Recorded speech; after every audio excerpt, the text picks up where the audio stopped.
embassy in Europe, if approved, if Starmer bows down to Beijing, as these protesters are saying. Behind me you can see nobody wants this. No repression at borders!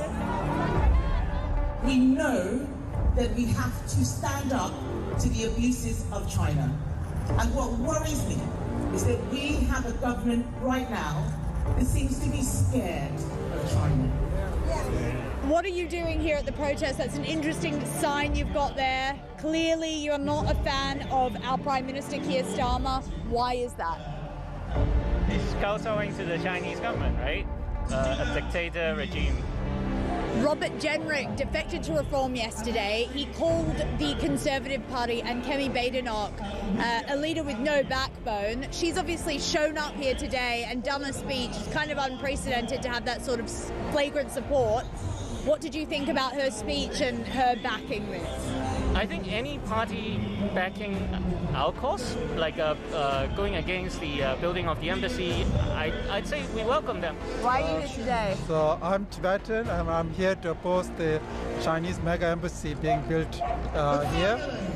Unfortunately, we think the UK government might allow this to happen, and I think it sends the wrong message to people who have been oppressed by the Chinese government, who are still being continuously oppressed in free countries. There are lots of Chinese decisions which are being followed by Chinese police states. Now, we know that there are plainclothes Chinese policemen potentially in the crowd, so a lot of them want to stay anonymous, which is very understandable. Why are you here today? Because it's very simple. It's no mega embassy, and it is absolutely unacceptable because, you know, this is a very peak area, and I don't think any one of the country they will have choose one of the peak. Across the UK, on DAB+, on YouTube, on your mobile, and on your side. This is Talk.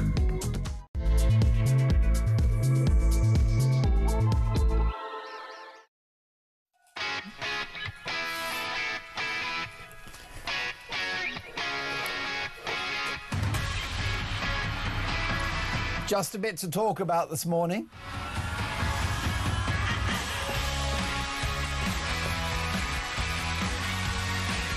(6:02), this is Talk Breakfast. Mark Dolan with you for a very big 4 hours. Breaking this morning, Andrew Mountbatten Windsor released from police custody. But what next for the disgraced former prince? Is his return to Sandringham in Norfolk just a stay of execution? Or might his final accommodation be His Majesty's prison? Well, of course, it's important to stress that Andrew Mountbatten Windsor denies all of these allegations. But what next for the royal family and the monarchy if the man who was once the golden boy of the monarchy, if he winds up prosecuted and incarcerated in prison?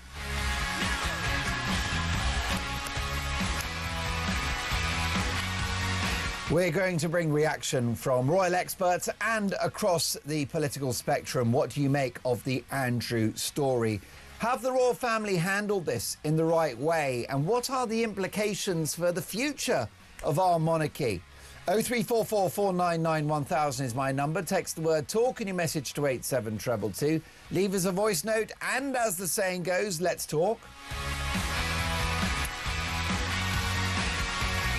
We will be speaking to royal biographers, journalists, legal experts, top cops, and I want your opinions too. What's your appraisal of the royal family's handling of this situation? Are they damned if they do and damned if they don't? You can hear the show on DAB+, in-app and online, or you can watch us. Just head to YouTube and search Talking Up We Pop.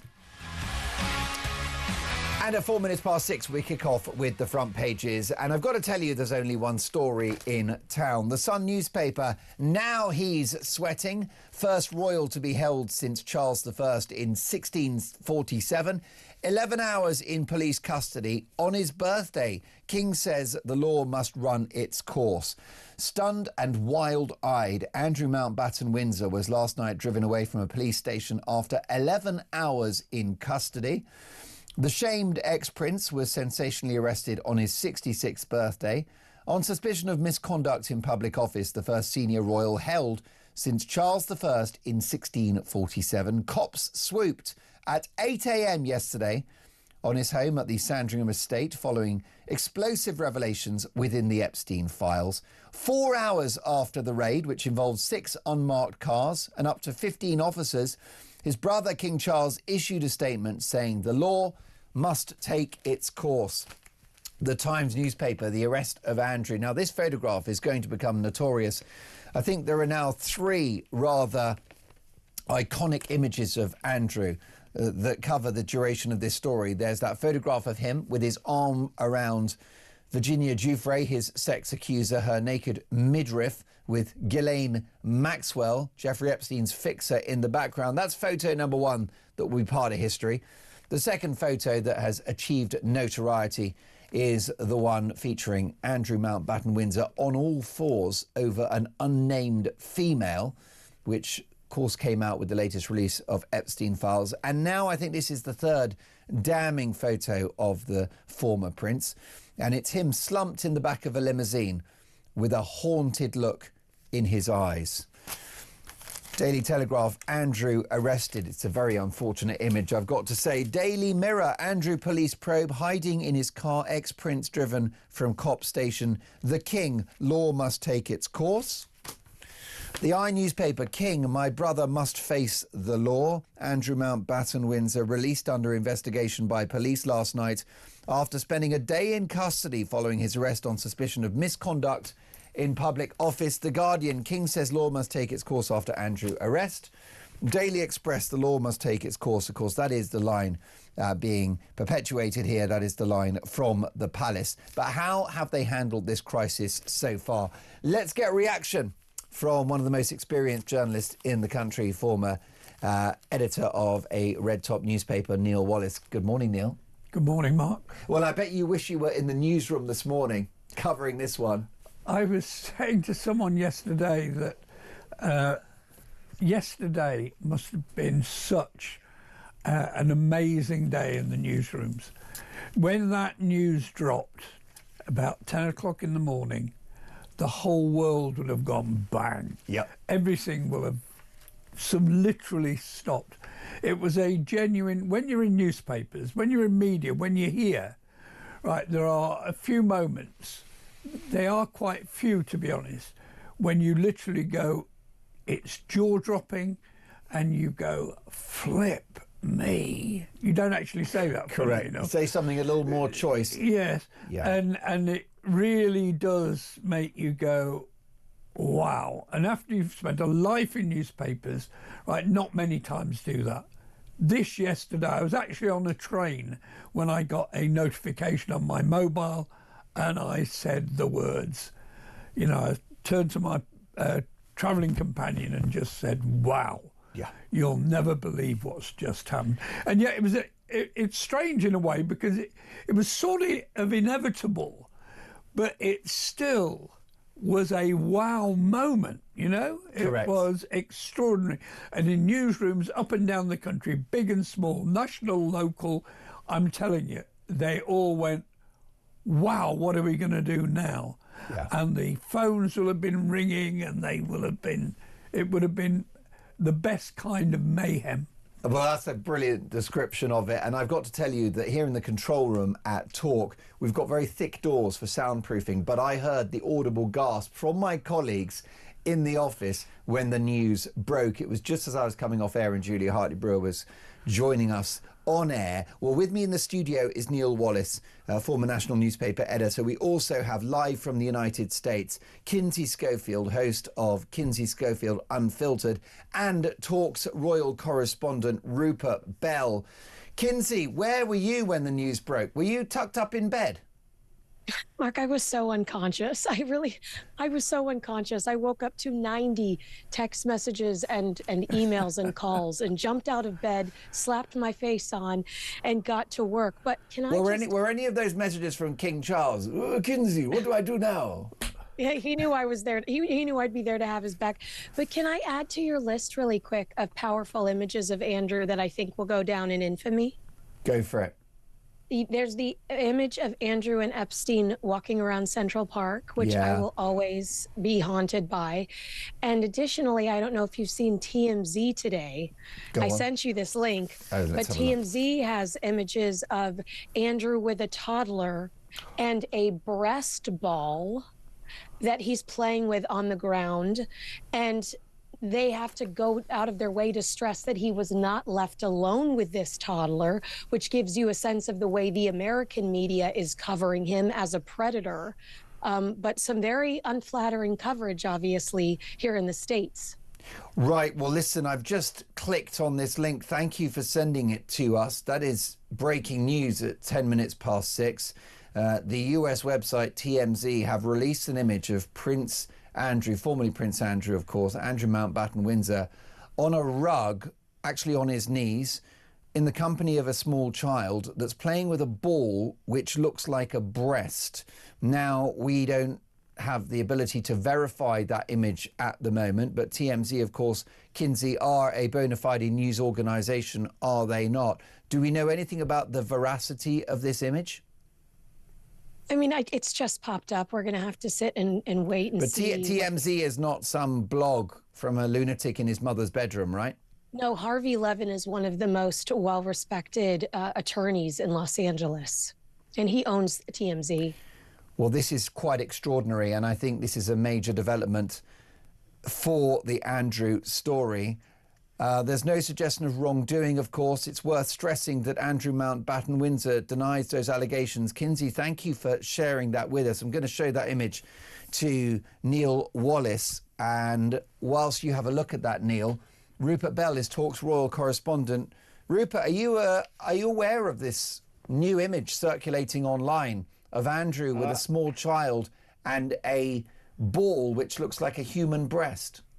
Well, I'm just asking Kinsey to send it to me. Please, Kinsey. Sorry your throat's not got any better, but you've done an awful lot of talking recently.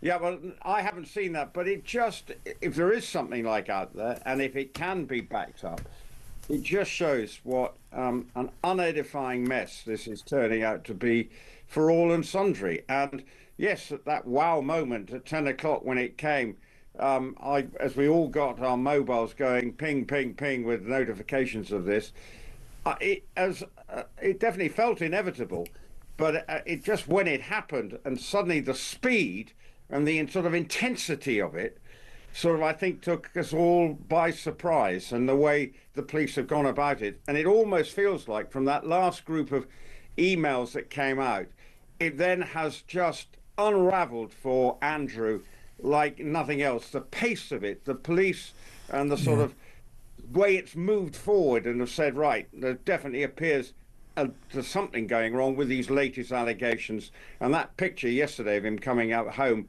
from the police station shows a man completely broken. But we all have to say, unfortunately, he's brought about himself. Right. Neil, I need your reaction to this image which is circulating online of Andrew Mountbatten Windsor on all fours on a rug with an unnamed very young child, perhaps 2 or 3 years of age, playing a ball that looks like a human breast. Yeah, I would say that child's younger than 2 or 3. It's quite a shocking picture, and it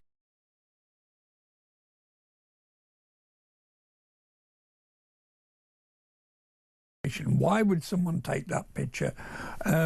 What is that about? Now, of course, we'll stress there's no allegation that there was any activity with this child, who, you're absolutely right, by the way. It's hard to judge because the face is understandably blurred out, but this could be a sort of 18-month-year-old child. And he's on his all fours. That's right. I mean, we'll play with little children. You got friends that have got kids, and you're on the rug. Yeah. But we've got this ball which is strange made up like a human breast. Most strange thing. I've never seen anything like that, I have to say. Wildly inappropriate. What we're going to do is get that image up for those that are watching on YouTube, and I would urge you to jump on YouTube once we've got it. And my goodness, what a development. Rupert, have a look at that when you get a chance. Kinsey, the former prince is now back at home on the Sandringham estate. But this could just be a brief stay of execution. This story is not going away. That's correct. And it's my understanding I've talked to some of my sources that perhaps the objective here was to surprise him, get him away from the home so that they could have access to multiple homes, scour those homes for hard drives or any paperwork that might exist that might help them in their investigation regarding Andrew sharing confidential information with Jeffrey Epstein. Because at this point in time, that is all he's accused of and being arrested of. Everything we've ever talked about over the last few years regarding inappropriate behavior with young women, irrelevant at this point. They're just trying to prove that he shared confidential information in a government capacity with Jeffrey Epstein. And so perhaps they collected what they needed in those 11 hours. If not, I'm assuming that they'll ask King Charles for more access, whether that's his former office at Buckingham Palace or whatever it is. I also imagine this is an incredibly hard, this is an incredibly hard pursuit because he's been moving out of Royal Lodge. So who's to say he's not grabbing papers and tossing them into the fireplace? Maybe that is why we saw such a sense of urgency here, because law enforcement realized that he was moving from one place to another and things could get lost in the shuffle. Most definitely. What we do know, Neil, is that this story isn't going anywhere. The allegations that absolutely dog Andrew will persist, will they not? And it's unlikely that the police will say, OK, we've looked at your role as an envoy, no case to answer, move on, and we all live happily ever after. The way these things work, they would not be at this stage unless they thought there was a long way to go on this story.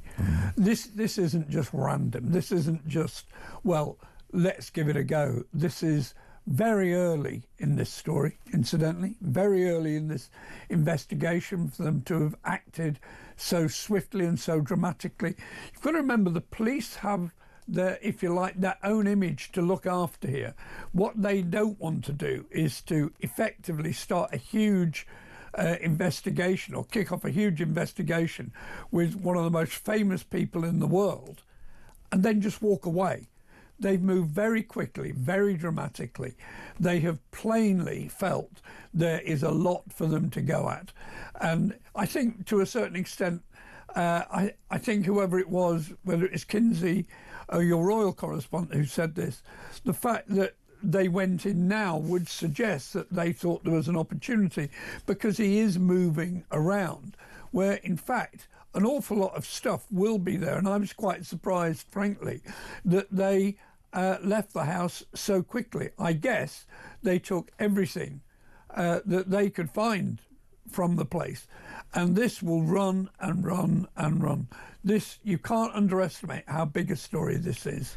And Rupert, the King has told the authorities the law must be followed.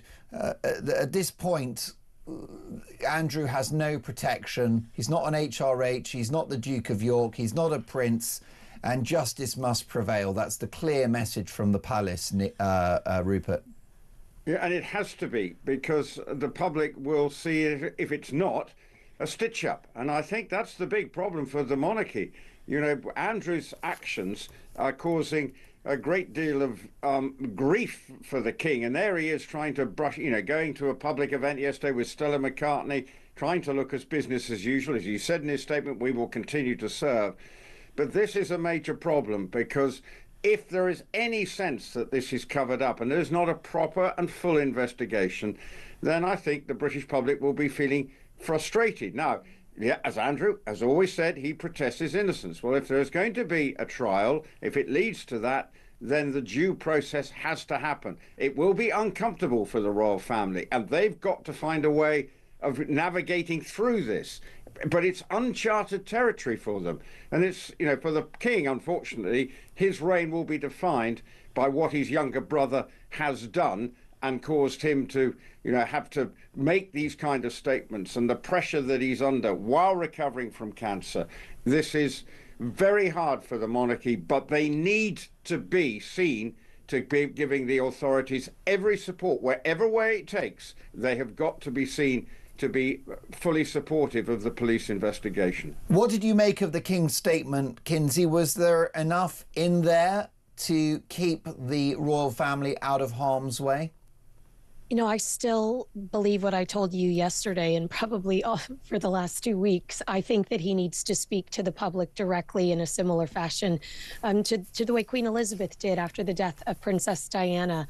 I think that that would be really meaningful and it would give people a sense of peace. But what's so interesting to me about this, Mark, is that, you know, it was his 66th birthday yesterday. For 66 years, Andrew's been protected under that steel umbrella that the royal family has in the form of these powerhouse attorneys. And they all use the same representation, and they are just known as Rottweiler attorneys. And this is the first time, really, where Andrew is having to look for outside help. And we know he's broke as a joke. So I mean, I imagine he's having to go to friends and say, do you mind helping me out here? Because I've got to go find a vicious attorney to help me get out of this mess. And I don't have the finances to do so. Should Andrew Mountbatten-Windsor now be removed from the line of succession? 6:21, this is Talk Breakfast.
This is the Political Asylum, current affairs, international news, letting criminals off while sending... Oi! Oi! You shut up! I'm trying to record something. Stand by for 3 powerhouse hours of breaking news, challenging views. I don't give a flying damn about international law. I think people will viscerally reject this. We're with you every weekday night, Monday to Friday, 7 until 10 p.m, right here on Talk. Across the UK, on DAB+, on YouTube, on your mobile, and on your side. This is Talk. Louise has messaged the show from Ipswich. Good morning, Mark. Wouldn't it be a good idea if the police spent as much time investigating the rape gangs? What has happened to that inquiry? Well, Louise, this government have kicked it into long grass. Bill in Romsey says, good morning, Mark. The royal family needs some reform, just like the country. It's time for a young king and queen. Well, it's worth noting at 6:23 on Talk Breakfast that Andrew Mountbatten-Windsor is still in line to the throne. I think he's 8th in line to the throne. Should that be looked at, Neil? Yes. Yes. What you have, when you have crises like this, you have to act. You can't just sit back and think to yourself, well, it'll just sort itself out. You know, he's gone from every other area of public life. Then they should just tidy this up, and they should remove him from the line of succession. You know, the thing is, this is a man who learns nothing, is it? Of all the things, this is a brilliant page 1 by my old newspaper, The Sun, incidentally. Yeah. But, you know, his arrogance shines through. He thinks he can skulk away. He thinks he can hide and squirms down in the back seat. What he ought to have done is sit up straight, look the world in the eye, and take it all on the chin. He looks terrible. And this is an image, as you rightly said at the top of the show, this image will haunt him. Yes, it's damning, isn't it? He looks like he's got a rabbit in the headlights, and consumed with terror and shame as well. He might be. Rupert, do you think that Andrew should cease to be in line to the throne? Absolutely. I think look, he's never going to be king because he's 8th in line. But so you just actually want to say it would just tidy it up. It would just, because he is bringing so much disgrace. He's now lost his title. This is just another step forward. And Neil's quite right. I mean, he has been arrogant since probably the day he was born. That attitude, nothing has changed him. But it's taken till his 66th birthday to actually realise what most people have thought of him. He hasn't got the intelligence. That's part of the problem. That's true. To see beyond the end of his nose and what he's actually doing. And as a result, he's caused all these problems. Couple that with his arrogance, his stupidity, then this is what you lead to. So I think it's not completely straightforward to strip him of being in the line of succession, but it should happen, and it should happen quickly.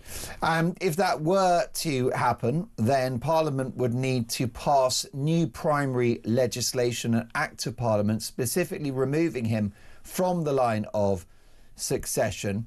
But because the monarch is shared across 15 Commonwealth realms, for example, Canada, Australia and New Zealand, any changes to the rules of succession would, by convention under the Statute of Westminster 1931, require agreement from those other realms. So it wouldn't be easy, but it's doable. Should it happen, Kinsey? Should Andrew be removed from the line of succession? And as a counselor of state, I think so. And I think they should also remove Prince Harry. I think that they should do a clean sweep and get rid of anyone that the public dismisses or the public's not confident in representing the British royal family. Well, I think that's exactly right. And Kinsey, how do you see things playing out in the next few hours? I mean, we know what the royal family are going to do. They're going to keep calm and carry on. We will continue to hear from third-party sources what's really going on behind the scenes. William's frustrated with Andrew. He is glad that things are moving as quickly as they are. We'll hear whispers like that. But again, I would feel much more confident about the situation if we would hear from King Charles specifically. And Rupert, correct me if I'm wrong here, but I just don't see King Charles doing that. Rupert?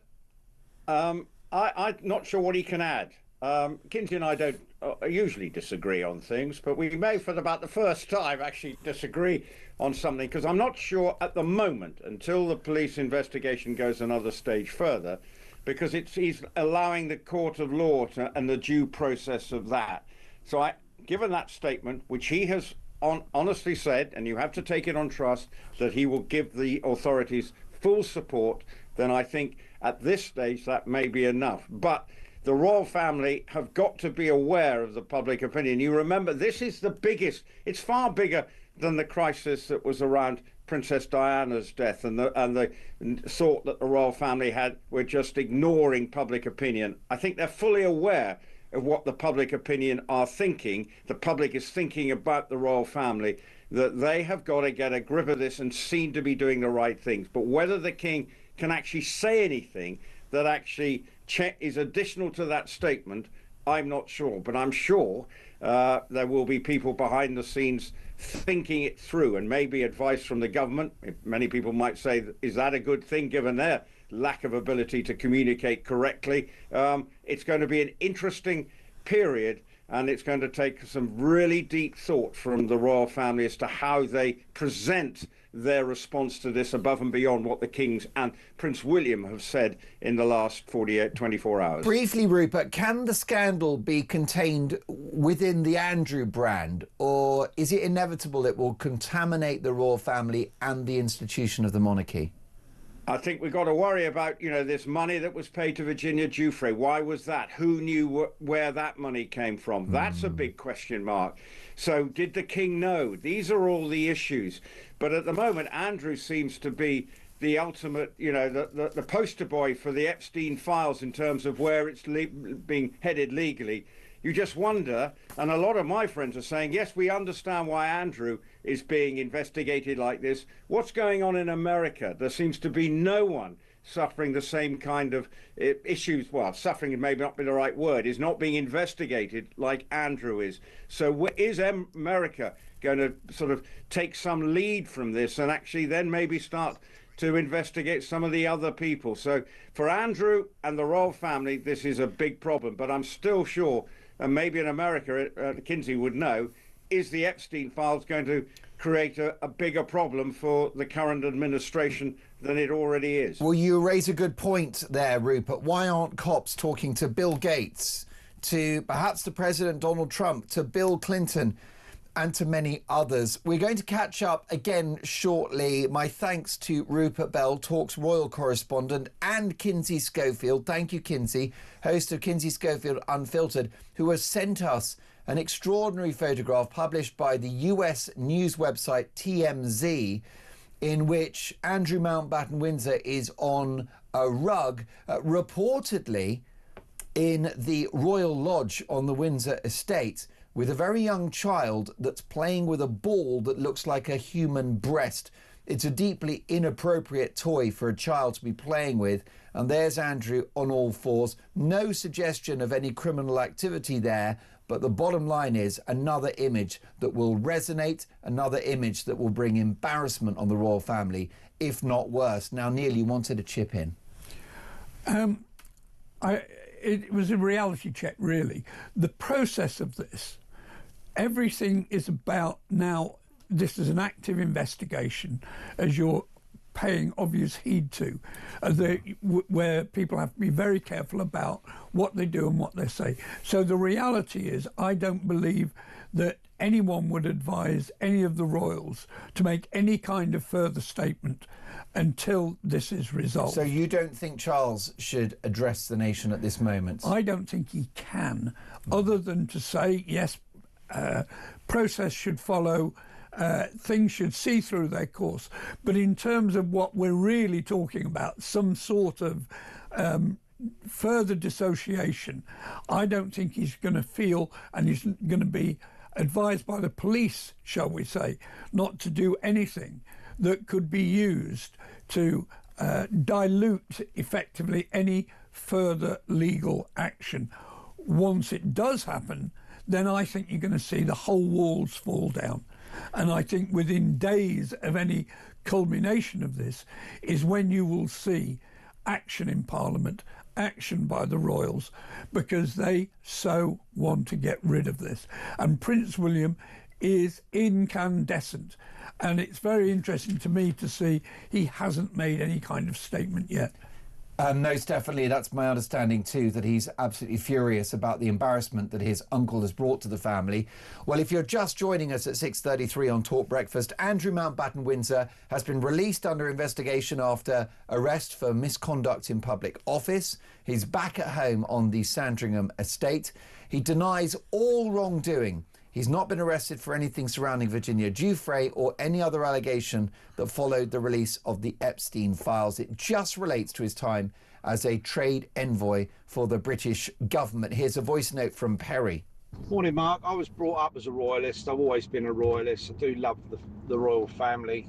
Obviously, this will damage the king. I think we do have a very weak king at the moment. You know, Keir Starmer wants to give away some of his territory. He hasn't mentioned it. He hasn't had to, he hasn't come forward to say anything bad about that. He hasn't come forward and said anything about Keir Starmer wanting to prosecute the soldiers that fought for his country. You know, he could say something, but without actually saying it. But we could all say we know what he means. But he's just stayed silent, stayed neutral. I mean, how could a king let a government give away their territory and prosecute the soldiers that fought for this country without actually saying anything? It's such a shame. You know, he is a weak king, I'm afraid. And with this thing with Andrew, I think it could be what he's remembered by. Well, it's interesting that you say that, Perry, and I think you're right, because it would be wrong for the king to get involved in government policy, taxation, that sort of thing, public spending. But actually, if it's about the relinquishing of British sovereign territory, Perry? Well, he is our sovereign. He is the head of state. He might have a view on it. I tend to agree with you. Well, it's a great question, isn't it? At 6:34 on Talk Breakfast, has the king been too slow to act in the handling of this crisis? Has he been asleep at the wheel? This is Talk Breakfast.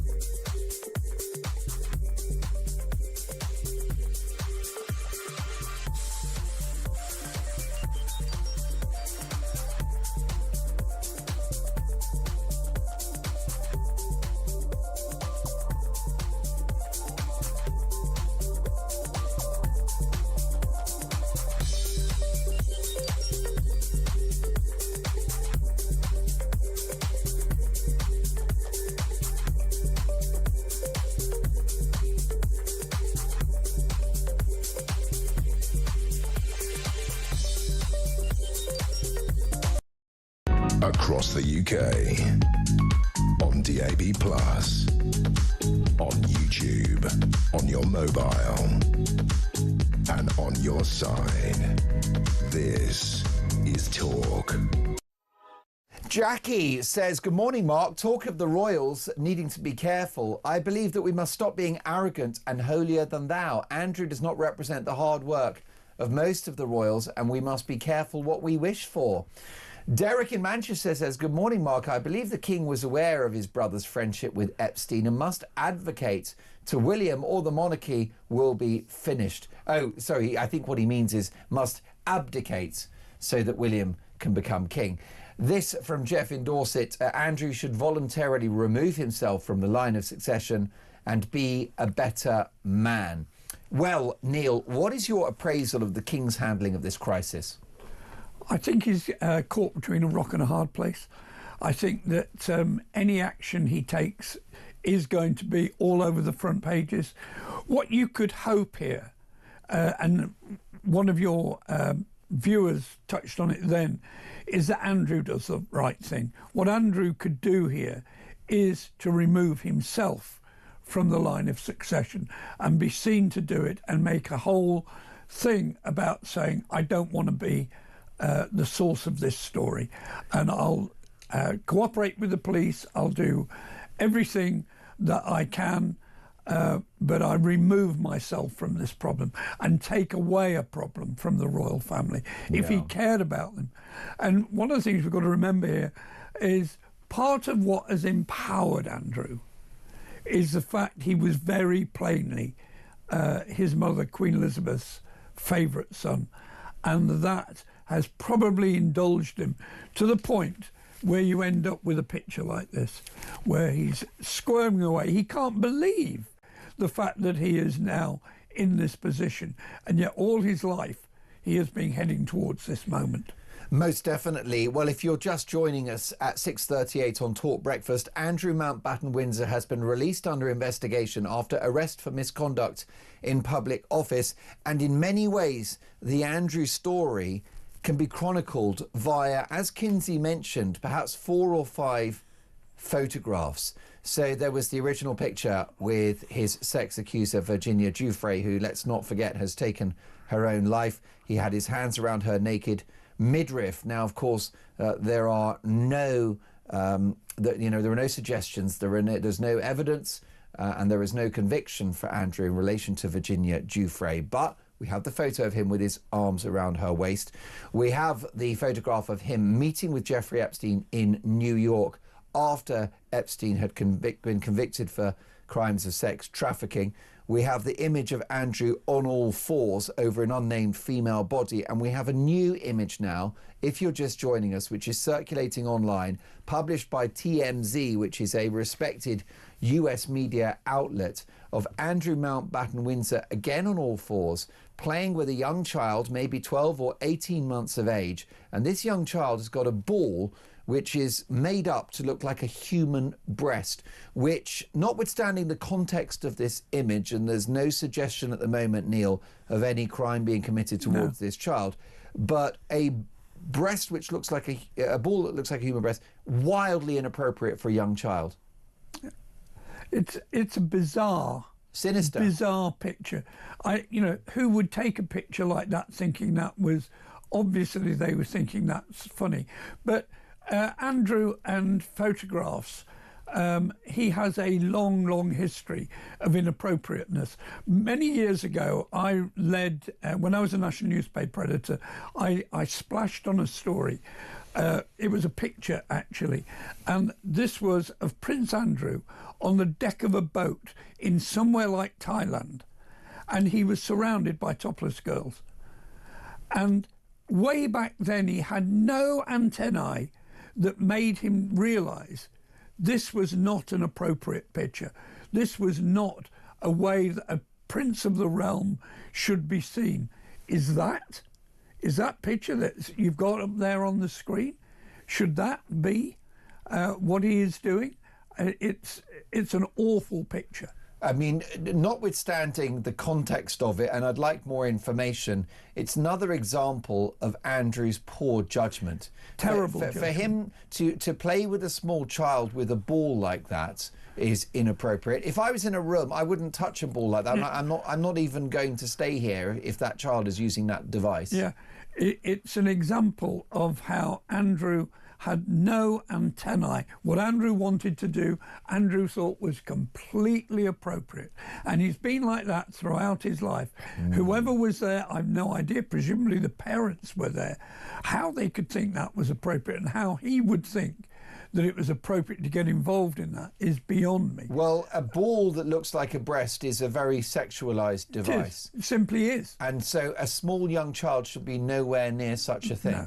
And he should, as a royal, should know that he should not be anywhere near a picture like that. But he was so utterly self-obsessed. Like in this picture, he has no idea how bad that is going to look. Because you know what?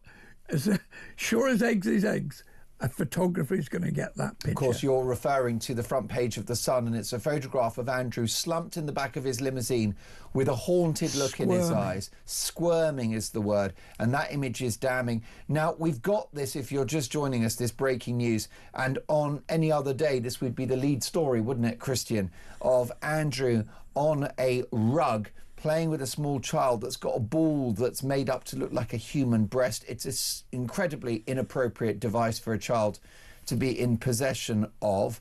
And what's also damning is the suggestion by TMZ, the respected US media outlet, that this happened on the royal estate, that this happened in Windsor in the Royal Lodge, on hallowed royal turf. Not in one of Epstein's apartments, according to TMZ. Again, very damning, because where this activity has occurred is an aggravating factor. And if it's happened on royal property, well, this is a disaster.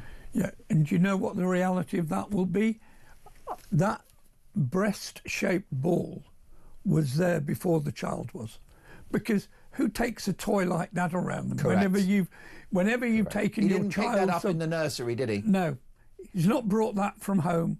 That was there because at some point Andrew or one of his associates, one of his friends, thought it was funny.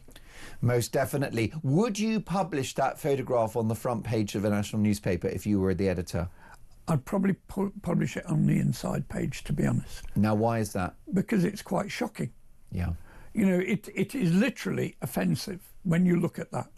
When you look at it closely, you do a cropped version of it for page one, but the whole picture you would take inside because it is offensive. And it's an image. So for those that are listening on the radio, Andrew's on all fours on a rug, we understand, in the Royal Lodge, which boasts 30 rooms. He's on all fours on a rug with a young child. Now, that's not inappropriate, because if you're playing with a young child, you get on the floor because they're little and you're big. So no issue there.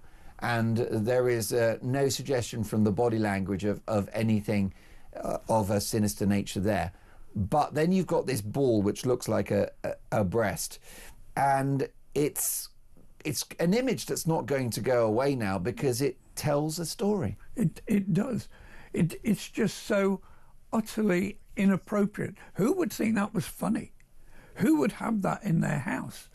And certainly the idea that you would give it to a child to play with, it's just wrong. Indeed, and in fact, that would be a safeguarding issue in relation to the child, would it not? That if the authorities saw, let's say social services, if it came to their attention that there was a child in a home somewhere that was playing with a ball that was made up to look like a breast, that takes the child into a sexualized sphere.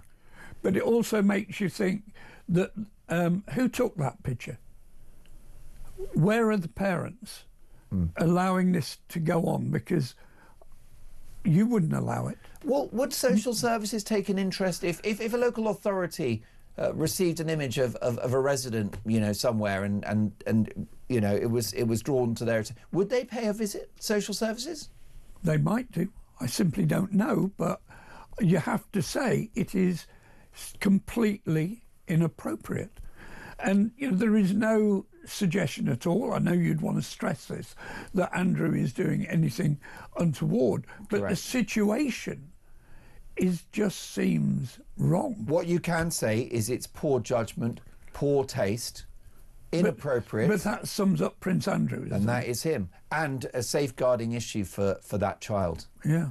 Most definitely. My goodness, well, listen, it doesn't rain, but it pours, does it? 6:46. What do you make of this Andrew scandal? And what next for the monarchy? This is Talk Breakfast.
This is the Political Asylum, current affairs, international news, letting criminals off while sending... Oi! Oi! You shut up! I'm trying to record something. Stand by for 3 powerhouse hours of breaking news, challenging views. I don't give a flying damn about international law. I think people will viscerally reject this. We're with you every weekday night, Monday to Friday, 7 until 10 p.m, right here on Talk.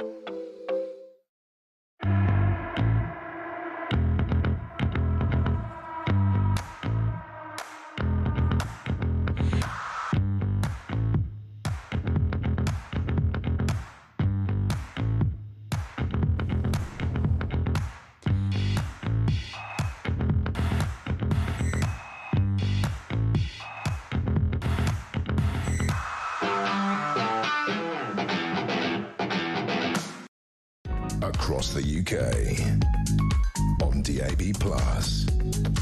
on YouTube, on your mobile, and on your side. This is Talk. You are listening to Talk Breakfast. 6:48. Andrew Mountbatten Windsor has been released under investigation after arrest for misconduct in public office. Camilla says, good morning, Mark. I'm just about sick of this royal family. They all knew that Andrew had a friendship with Epstein, but let it continue. Everyone seems to forget what Charles did to Diana during their marriage with Camilla.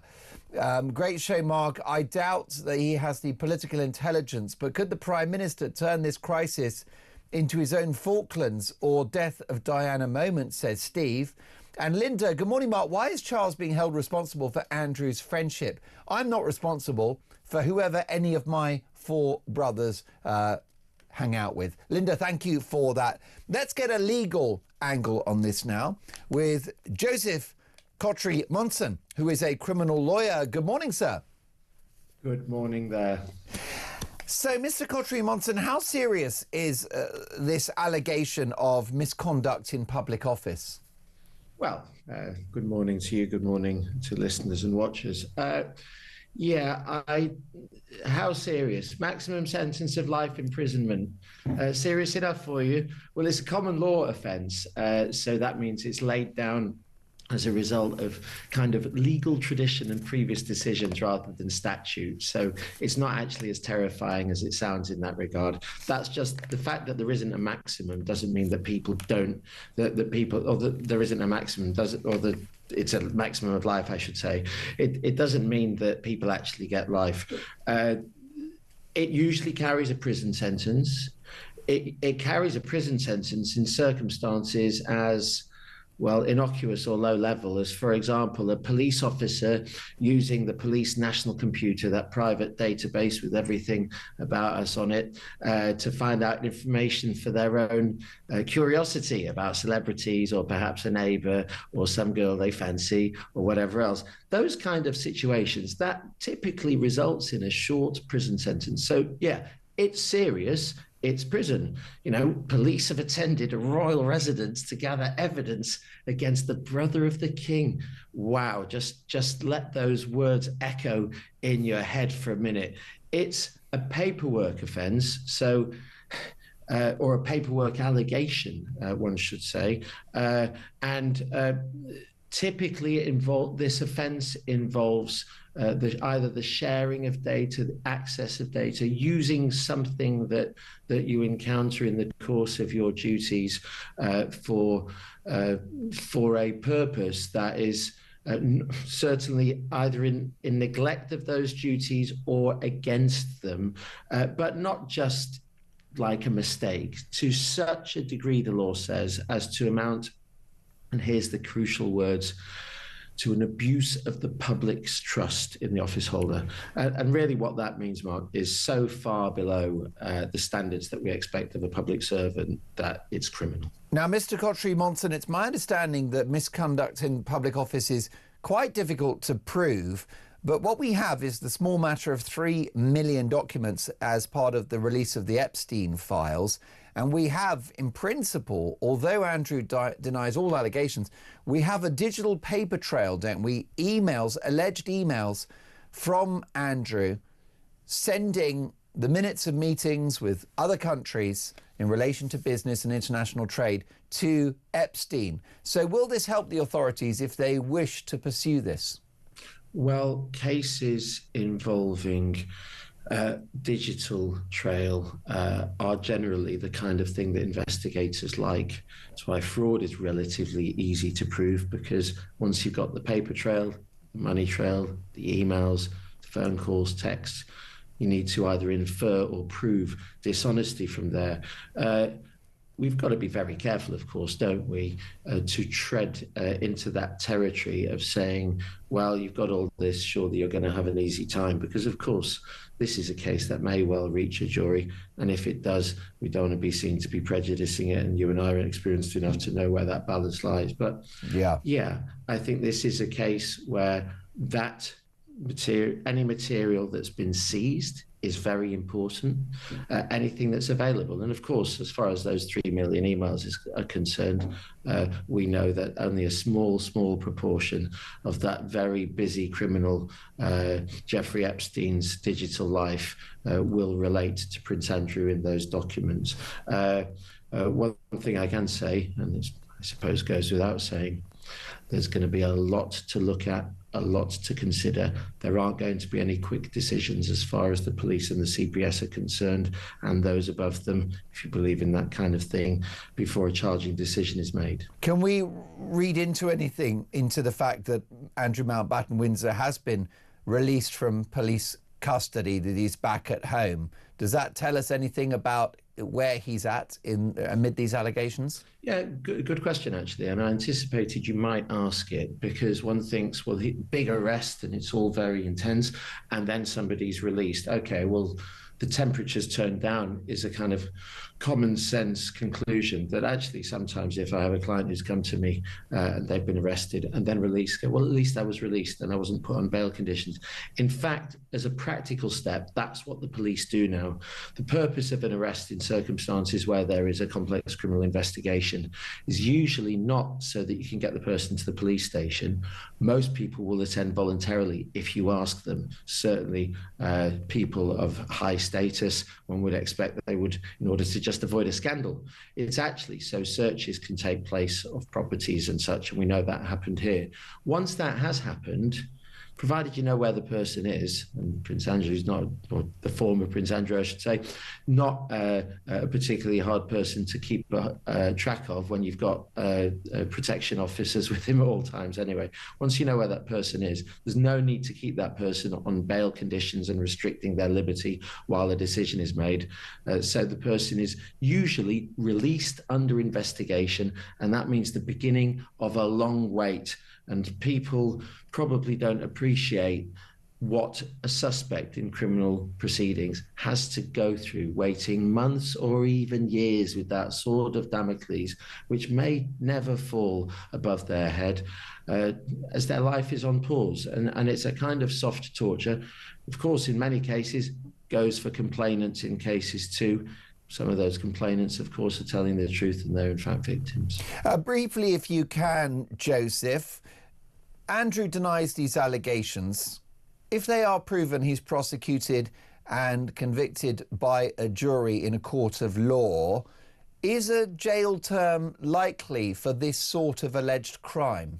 Or would it tend to be a suspended sentence, do you think? In the most general terms, anyone in public office, which is a part of the definition, but as a high public office, who is neglecting that public office or the duties of that public office to the extent that it's so gross as to be criminal, these people go to prison. You have an illicit relationship as a police officer with a member of the public. It's misconduct in the public office.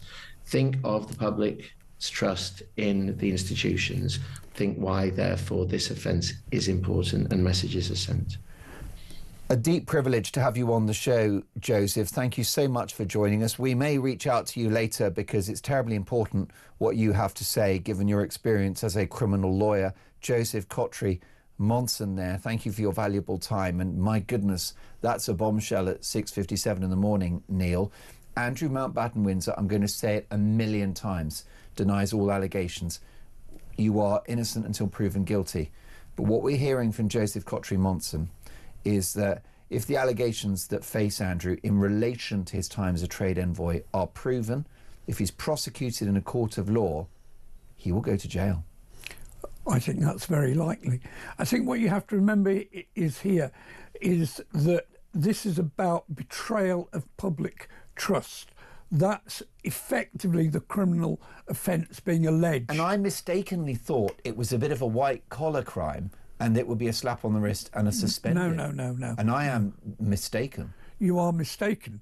The authorities take this very seriously. They take it very seriously because it is about someone that is acting or being appointed on behalf of the public, on behalf of the taxpayer, and who is acting effectively in the name of the public, the taxpayer. And that person is then accused of betraying that enormous trust that is being put on with them. That's much more than simply taking £5 out the till. Most definitely. Well, I think it's a bombshell, I've got to say. And, you know, we're in unprecedented times, aren't we? We really are. Neil Wallace, we really you've got America on manoeuvres to launch airstrikes on Iran. We've got the giveaway of British sovereign territory. We've got an economy in effective recession. We've got a Prime Minister on his way out the door. And now the Sun newspaper. What a headline. Now he's sweating. He certainly is.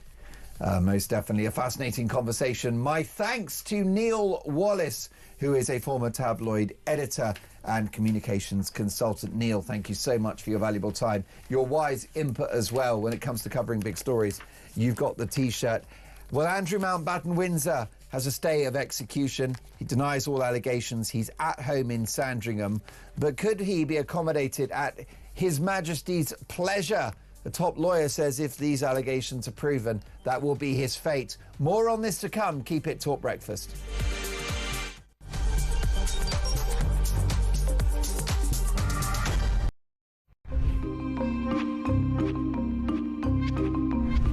Hello from Crowborough, where the local residents are enraged with what has happened to their community merely overnight when just 27 single male asylum seeker illegal migrants were bussed into their military training camp.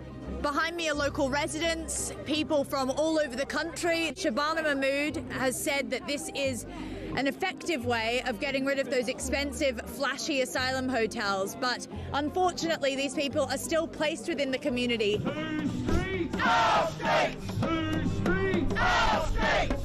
Whole town is very afraid because these are unvetted men from countries that are, the government warn us not to go to.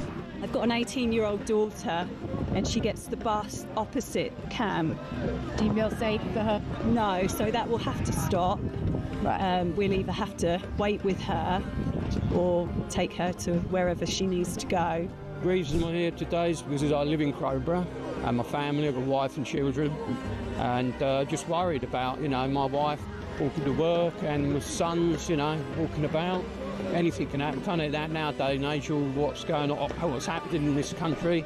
So I'm just concerned and frightened, There was support from other towns, other communities, because of course Shabana Mahmood has threatened other communities, and she said they're going to open site after site after site. Well, I would hope that if she's going to try and do that, she learns some lessons about the way she's done it in Crowborough, because this is not finished. We are not finished objecting to this plan. Crowborough says no! Crowborough says no! Crowborough says no!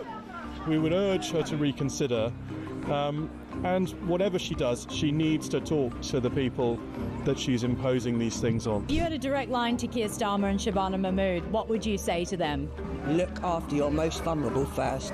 It's your priority to look after your vulnerable. If they're bringing illegal immigrants into a camp in the dead of night, why are they doing that? They're doing that because it's disingenuous, it's dishonest, it's covert, and they're trying to keep the reality away from the local community of what they're actually doing to us. We've now got to the end of the entrance to the camp, we've got cameras, we've got drone police.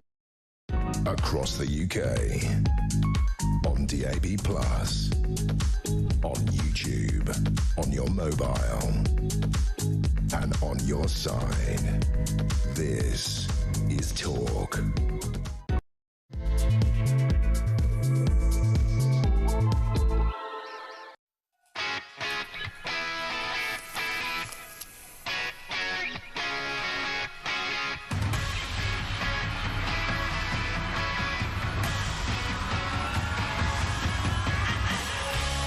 .3 top of the morning to you. Mark Dolan, Talk Breakfast. Lovely to have your company. Breaking this morning, Andrew Mountbatten Windsor is released from police custody. But what next for the disgraced former prince? He denies all allegations, but is his return to Sandringham in Norfolk a stay of execution? Or might his final accommodation be His Majesty's prison? And what next for the royal family and the institution of the monarchy? If the man who was once the golden boy winds up prosecuted and incarcerated in prison, a likely fate, says a top lawyer on the programme, if he's found guilty of misconduct in public office. And what are your thoughts about the King's handling of this crisis? My priority for the next 3 hours is to get your opinions on the radio and on the telly. 0344 499 1000. Text the word TALK in your message to 87222. Leave us a voice note. And as the saying goes, let's talk. Stuart says, good morning, Mark. It's a pity that adultery is not an imprisonable offence, as Charles would still be in clink. Good morning, says Luke. Luke in Blackburn here. Regarding the latest disturbing image involving the former Prince Andrew and a toddler, just exactly where were the bodyguard police officers in all of this? Well, Luke is referring to another developing story, and I'll try to describe this well because, of course, many of you are listening on the radio. But TMZ, the respected media outlet in the US, has just published a photograph, we understand from the Epstein files, of Andrew Mountbatten Windsor on all fours on a rug at the Royal Lodge in Windsor with a young toddler, like maybe an 18-year-old child, that's playing with a ball that looks like a human breast. Now, there is no context to this image. There is no suggestion that there was anything of a sexual or criminal nature in regard to Andrew's actions. But it's clearly an act of wild misjudgment to be playing with a child on royal property with a ball that looks like a human breast. It's inappropriate, it's strange, it's sinister. Who took the photo? And, as Luke says, where were the bodyguards in all of this? 7:05, let's head straight to the Sandringham estate and our reporter, Ollie Cole. Good morning, Ollie. Good morning, Mark. Ollie, what is the scene at Sandringham estate as we speak? Well, this morning behind me at Wood Farm, Andrew wakes up after spending almost 12 hours yesterday in police custody being questioned. It's almost 24 hours since 6 unmarked police vehicles made their way onto the estate and apprehended the former Duke. They took him to police custody, spent all day questioning him. He was dropped back about sort of 8 o'clock last night through a back entrance, sort of raced through in a sort of dark Range Rover style vehicle. And this morning, you know, the former prince wakes up still at present a free man, but still under investigation by Thames Valley Police. And searches here at Sandringham have concluded, but we understand that it is Royal Lodge in Berkshire. He's only lived here at Sandringham for the last few weeks. It is a former home in Berkshire. Searches will continue by the police today as they continue to look through those files. Now it's just sifting through all of the evidence that they've gathered both here at Sandringham and in Berkshire, and working out where this investigation goes next, whether they need to speak to anyone further. We understand that even the Cabinet Office, the government, is prepared to hand over documents relating to his time as a trade envoy if it supports that investigation. So this has a long way to go. It is, of course, the day after Andrew's 66th birthday. He spent most of his birthday in a cell. And so here it's, you know, the world's media has descended. It's just sort of getting into some light. And as Andrew wakes up, he'll be wondering what the last 24 hours even was, I suppose. Yes, indeed. And Ollie, it's our understanding the palace, that Andrew, that the authorities were not aware that the police would swoop yesterday, which means we don't know when they will return. Well, that's right. I mean, there's still police activity here. There's been a couple of cars going in and out this morning. They have been marked police cars, unlike yesterday where 6 unmarked police cars turned up. We understand that the King and the Palace weren't informed. The Home Secretary was given a bit of a tip-off, but they say that's normal protocol in a high-profile case such as this. But it really did take newsrooms and people around the world by surprise. And, you know, like I said, it was his 66th birthday yesterday, and he woke up, and by, you know, about 9 o'clock, he was in a police car heading to custody to be questioned about his time as a trade envoy. And we know that there are various police investigations also happening across the country in relation to the Epstein files. So there is a lot still to come. And what we don't know is whether they're going to want to talk to Andrew again, whether they're going to go off and talk to more witnesses, what they found in those documents, what they found in any phone that they've apprehended, what they found in emails that they've been going through. And I'm sure there's still a decent amount still to go through. So this has got a long way to run. Indeed, and seeing cop cars on the Sandringham estate, this is unprecedented territory for the royal family. 6:30? Yeah, absolutely. I mean, they sort of put him here.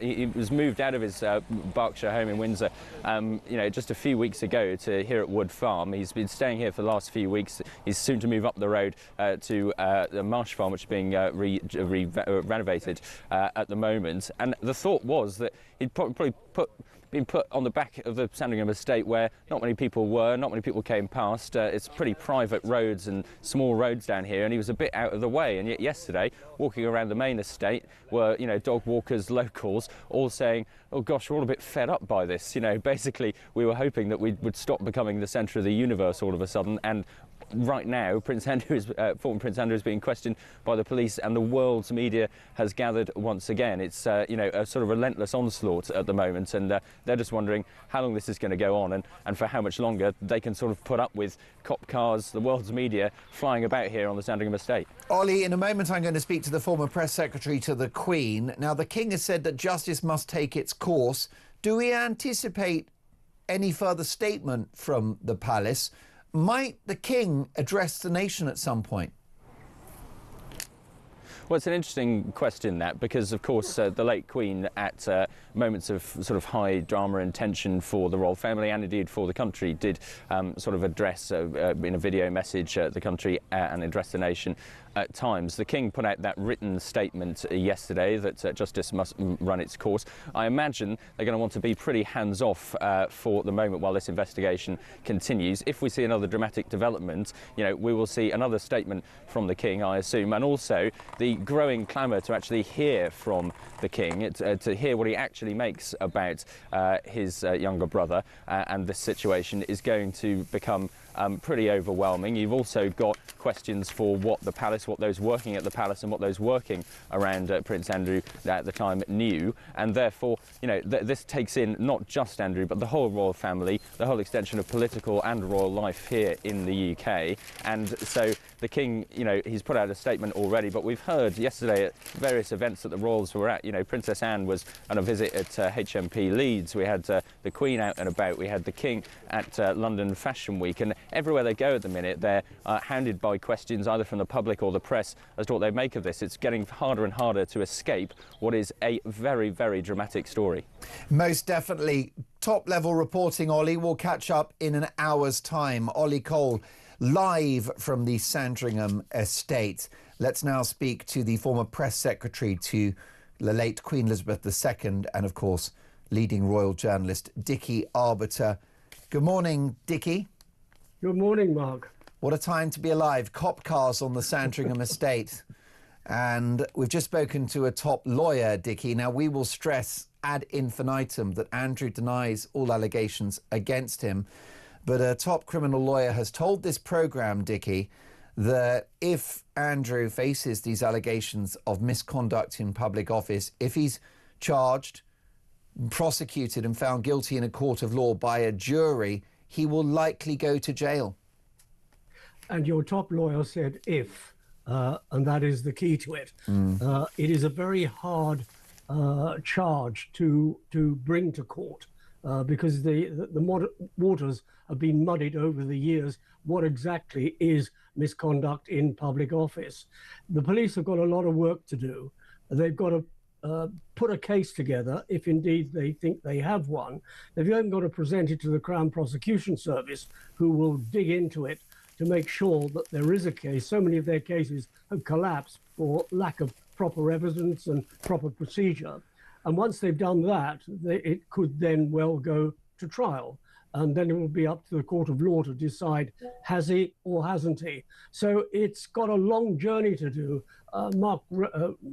Jeff Rosenberg said yesterday that it could take weeks, it could take years before the whole thing comes to fruition. Meanwhile, the sword of Damocles is hanging over Andrew Mountbatten Windsor. And they often say this, don't they, Dickie, in legal matters, which is the process is often the punishment. And if this is a protracted process, which of course it has to be because it's a painstaking effort that the authorities are currently, having to go through, well, if it takes months or years, the damage to the reputation of the monarchy is incalculable. Well, it could be. You've got to separate, and I think most thinking people are separating the monarchy as an institution and the individual who has created this whole mess. Andrew is now outside the institution. Yes, he's still a member of the royal family in terms of family social. Yeah. He is the king's brother, but he is no longer part of that institution. And it is up to the king and the working members of the family to keep that institution on the road, as we saw yesterday, as Princess Anne was up in Leeds for the Butler Trust. The King was at London Fashion Week. The Queen was at St John's Smith Square at a concert at lunchtime. So the royal show continues to go on the road and the King continues to do his duty. He made that very clear in the statement yesterday. We will continue with our duty, but we will assist with police inquiries if and when asked. Indeed. Now, Dickie, you are the former press secretary to Queen Elizabeth II.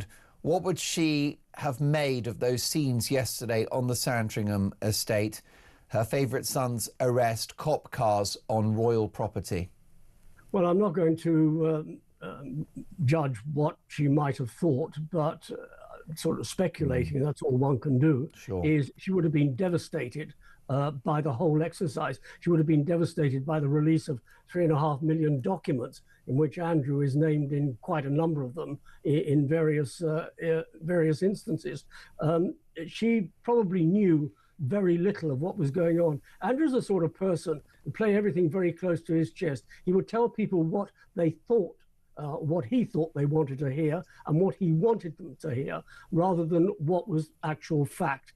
And therefore, nobody really knew what was going on. Yes, there were reports of him on Epstein's plane, on Epstein's island, on Epstein's yacht, and the sort of company that he kept. But what he was actually doing, he played it very close to his chest. Out on the road as trade envoy, it was there for everybody to see, but what was going on behind the scenes wasn't. So he was, yeah, in a word, duplicitous in what he was doing. And we had, even when I was there, we had very little idea of what he was doing. No, but of course, Lord Mandelson, Dickie, lying to the Prime Minister about his relationship with Epstein wasn't enough to allow the Prime Minister to escape some degree of culpability for that appointment. As you well know, the Queen, the late Queen, was a wise, discreet, knowledgeable and intelligent person. Do you not think she will have raised an eyebrow at that out-of-court settlement to the tune of a reported £12 million to Andrew's sex accuser? Would that not have provoked her into some reflection about her son's behaviour? It would have done. We've got to remember, too, that by this time the Queen was in her 90s. She was aged, and this had been going on for quite a while. And quite frankly, she probably would have wanted peace and quiet and to do anything to get rid of this blot on the landscape. And as we know now, it didn't get rid of the blot on the landscape. You mentioned the Prime Minister. I mean, the Prime Minister appointed Lord Mandelson? Lord Mandelson, yeah, sorry, I had a mental block there. Of course. Appointed Lord Mandelson, knowing full well Mandelson's association with Jeffrey Epstein. He couldn't hide behind that, and yet it went ahead. As far as Andrew's association with Epstein, I think probably it was relatively unknown when he was appointed. Let's not forget, he was appointed under Tony Blair's government. And then we've got Gordon Brown huffing and puffing, saying what must be done. And Andrew Mountbatten Windsor was a trade envoy under Gordon Brown's administration, albeit for a couple of years before Brown was ousted in 2010. So even the government have got questions to answer in terms of the appointment of Andrew Mountbatten Windsor, as they do for Lord Mountbatten. They can't keep hiding. They can't keep behind the barriers and throwing their hands up, say, we knew nothing. They knew a lot. They knew a lot. Dickie, we thought that today's show would be a reflection on yesterday's arrest, the aftermath, the fallout, the implications for the monarchy, the legal side of it. But we've got a developing story at 7:18 on a Friday morning, and it's the US news website TMZ. This is a verified media source, and it's another photograph. We assume from that cache of documents from the Epstein files. And it's an image of Andrew Mountbatten Windsor on all fours on a rug, we understand, in the Royal Lodge on the Windsor estate. And he's playing with a young child around the age of perhaps 12 or 18 months of age. No suggestion of any impropriety there, any crime being committed, except that the child is playing with a ball that looks like a human breast, which is wildly inappropriate, potentially a safeguarding issue for the child. What do you make of this image? Well, if indeed it is a photograph from Royal Lodge, has anybody thought that he might be playing with his grandson, which is conceivable? because they're the only children that would have gone to Royal Lodge. As far as the ball is concerned, I think that's open to interpretation as well. It could be a rugby ball, it could be a softball, it could be a beach ball, it could be anything. This is open to interpretation. Yes, although the ball is mocked up to look like a human breast, which is, I think we can all agree, highly inappropriate for a small child. Well, if it is, it's inappropriate. But, you know, I'm looking at the photograph now. It's very difficult to decipher what the ball is, what it represents. And I think with the Duke former Duke on all fours, he's probably playing with his grandson. Sure. And every grandparent is entitled to do that. You know, all these things are going to start crawling out the woodwork, and all sorts of interpretation and innuendos are going to be attached to them. I think we've got to be sensible about this and sort out the wheat from the chaff and decide what is legitimate and what isn't. And something like this, playing with your grandson, is not legitimate in terms of what we are facing. Andrew Mountbatten Windsor facing the prospect of a charge of misconduct in public office. And Dickie, what is your appraisal of the King's handling of this most recent crisis? His statement yesterday, there's not much more he can do at this moment, is there? No, there isn't. You know, there are various calls saying he should be upfront and do something on camera. He's in a very difficult position. The police are acting on his behalf because they are his police.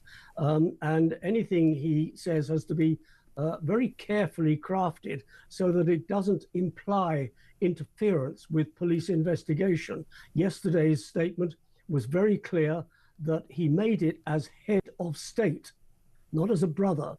So he used the word Andrew Mountbatten Windsor rather than my brother. So it made very clear the law must take its course and that the royal family will continue their duty as they always have done, and they will cooperate with the police investigation. So he is speaking as head of state. And you mentioned earlier on that the Queen would make a television appearance. Yes, she did at the time of COVID. That was a national disaster. She did at the time of the death of Diana, Princess of Wales, because she wanted to eulogize prior on the eve of the funeral. So those were really proper cases. To go up front in cameras and say, start talking about his brother being arrested, no, the wrong thing to do. Issuing a statement as he did yesterday is the right way of going about it. Now they will sit back and see what happens in the coming days or even coming weeks. Dickie, in the worst case scenario, can the institution of the monarchy survive this? Oh, yes. The monarchy, the institution, is a lot stronger and a lot more robust than the individuals within it. No one person is in control of the institution. So the monarchy will survive. Vernon Bogdan, a constitutionalist, very well respected, made very clear, this is not a constitutional issue. This is an issue between a man within or was in the royal family, a working member, who's gone off the rails, a bad apple in a basket. He's been removed from that basket, and now he's on his own. That is a separate issue from the running of the monarchy. It will continue as it has done over the past few days, over the past few years, over the past decades. And Dickie, of course, the hope is that this can be isolated around Andrew and focused on Andrew, like you said, and not reflect on the wider royal family. Dickie, you know what life is like. We've got black sheep in every family, and the hope, as I say, will be that this is just an Andrew story. That said, again, in a worst case scenario, if, for example, the palace authorities are considered not to have acted swiftly enough, that they knew more than they've currently revealed, that there's any sense of culpability, if the monarchy were under serious existential threat, would a clean solution be the abdication of the king and the taking up of William to the throne? Abdication is never the answer. The king is robust enough. Yes, he is still receiving treatment for cancer.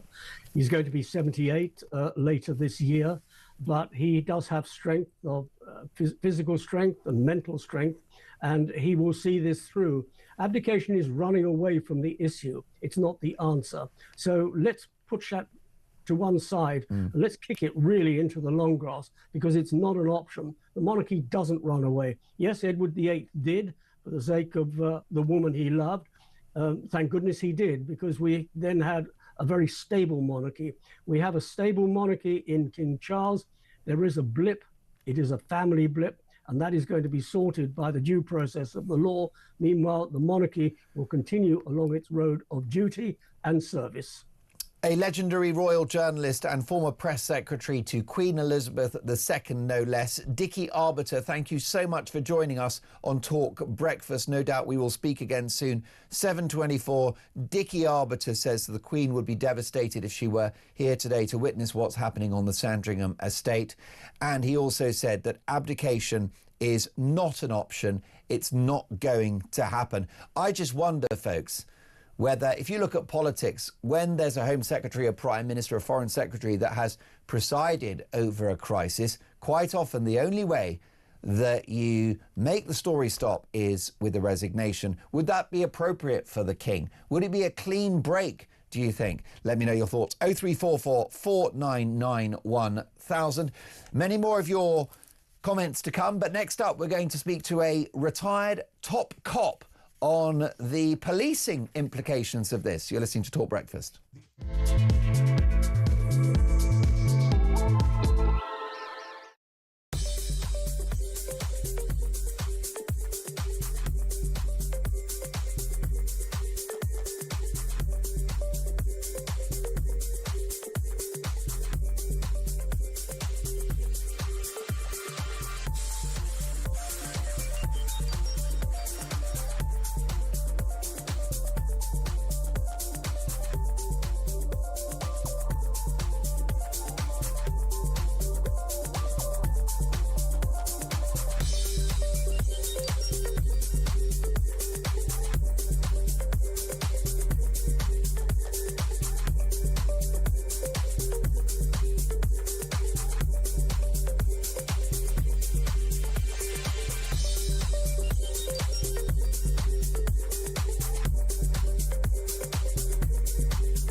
I think he takes the Churchill expression of "if you find yourself in hell, keep going" a little too literally. Keir Starmer, he will literally run headfirst into a wall if he thinks it's the right idea, and everyone else be damned whether or not they're telling him it's a popular or smart thing to do. He is convinced steadfastly that he is right, and I think that he takes it almost as a challenge to his authority when anybody sort of taps him on the shoulder and says, "Prime Minister, are you sure about this?"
Across the UK, on DAB+, on YouTube, on your mobile, and on your side.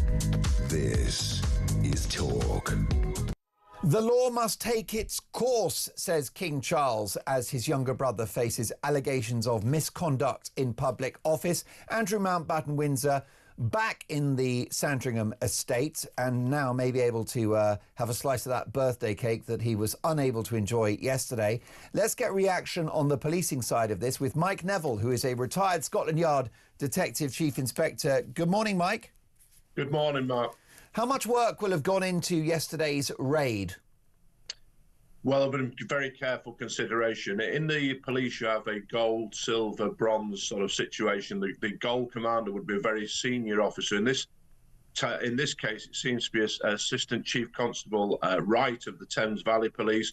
He would have been setting the strategy, and there would have been something like a Detective Chief Superintendent in the overall charge, and then a superintendent or a DCI, somebody like me, sent to make the arrest, and all the teams would have been prepared, a full list of items that they were looking for, and so it would have been very well prepared. And I think we've got to congratulate the Thames Valley Police on their swift response to this criminal investigation.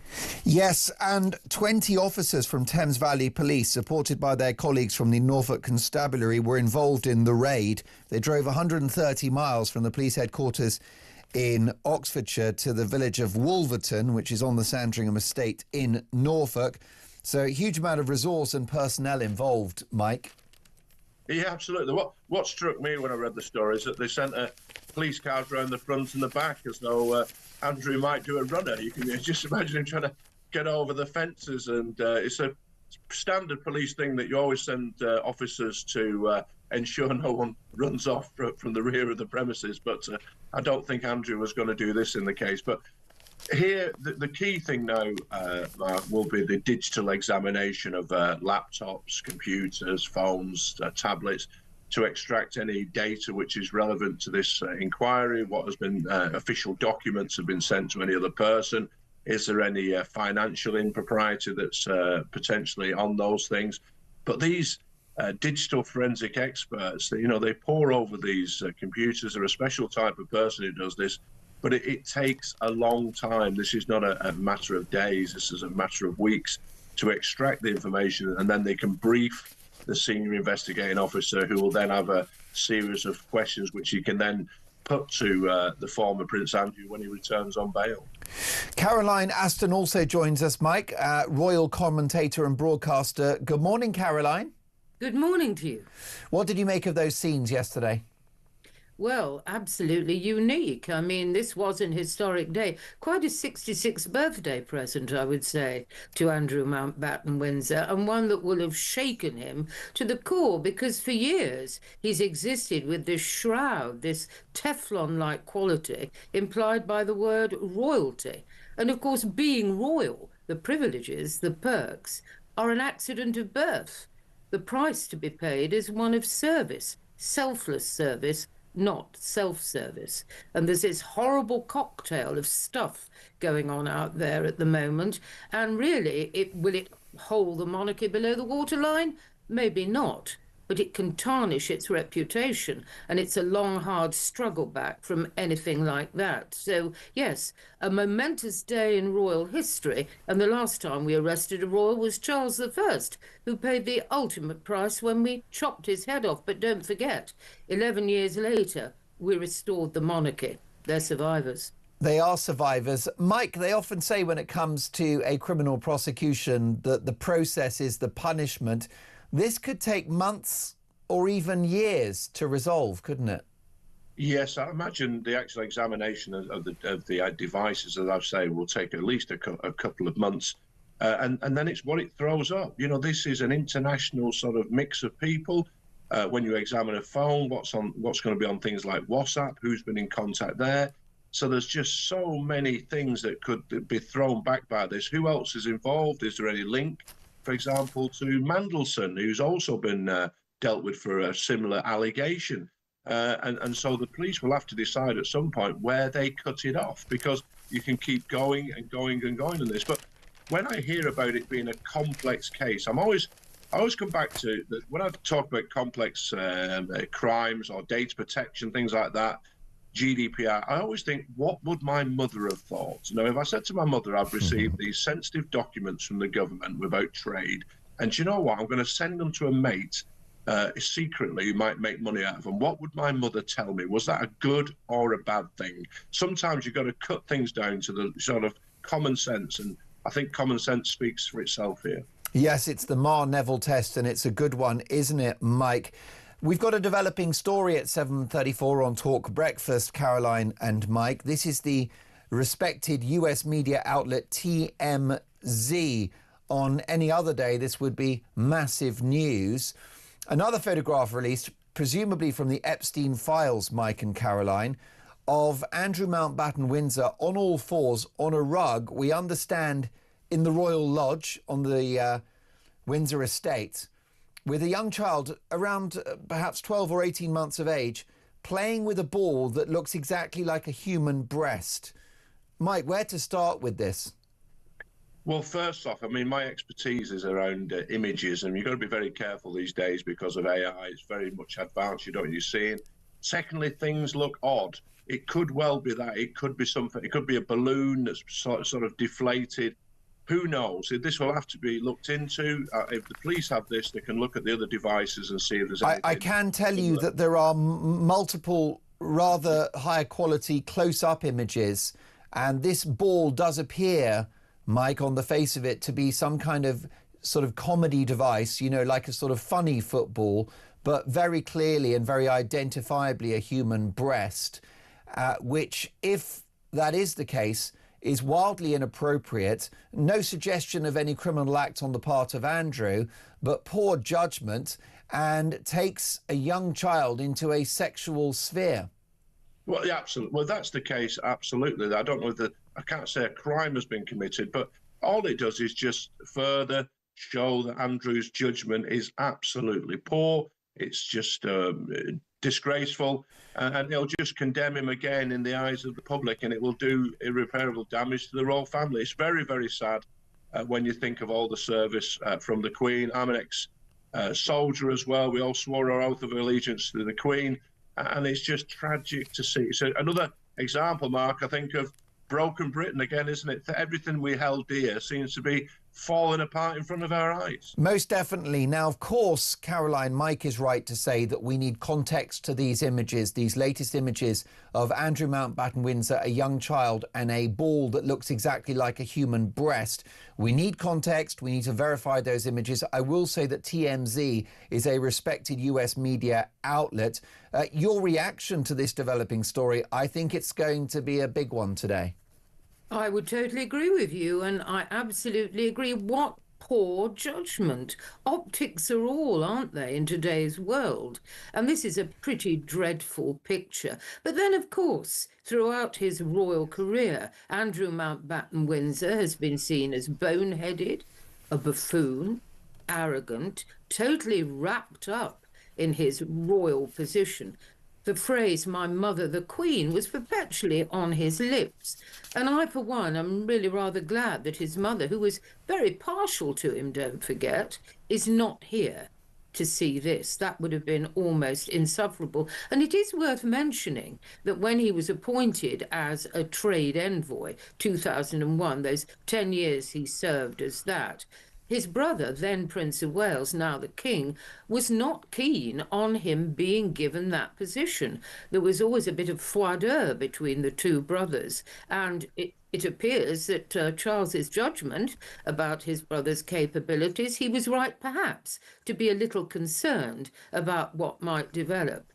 But ongoing, I think Andrew's got to keep his head down. After all, he's in those Siberian wastes of Sandringham behind his security fence. But I have to say, the optics we saw, this photograph of him coming home at the end of a day of being forensically grilled, presumably, by the police, he looked a shattered man. He looked as though he didn't quite know where he was, or indeed what he was, because the balloon of self-importance had been well and truly punctured in a very public way. Well put. Caroline, thank you for your time. Wish we had longer. Caroline Aston, royal commentator and broadcaster. A development on the Chagos Islands deal. Could they remain sovereign British territory? I'll be asking a former government minister. Plus, more on Andrew Mountbatten-Windsor as he returns to the Sandringham estate. 7:38, Talk Breakfast.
Across the UK, on DAB+, on YouTube, on your mobile, and on your side.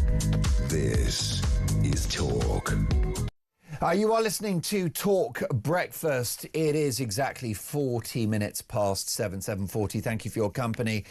Well, a development on the Chagos Islands giveaway as the deal to relinquish British sovereign territory to Mauritius hits a new crisis as a judge blocks the removal of islanders that have landed on the disputed territory. Let's get reaction now from the former Energy Minister, Conservative MP Andrew Bowie. Good morning, sir.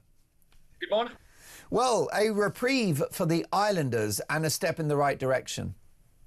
Yeah, no, absolutely. This is a hugely positive development, hugely positive step. I mean, really, it beggars belief that this government's going to continue to press ahead with such a flawed and roundly rejected and criticised deal, giving away sovereign British territory and paying for the privilege of hiring back a base that already belongs to us. The whole thing is absolutely nuts, especially in an age of such global instability. So at this point, given what this judge has ruled, given what Donald Trump has said, given what we've been saying all the way through and others in Parliament, the Chagossians and how they feel, surely now's the time to pull the plug. Most definitely. This would be a Starmer U-turn that we would all welcome, Andrew.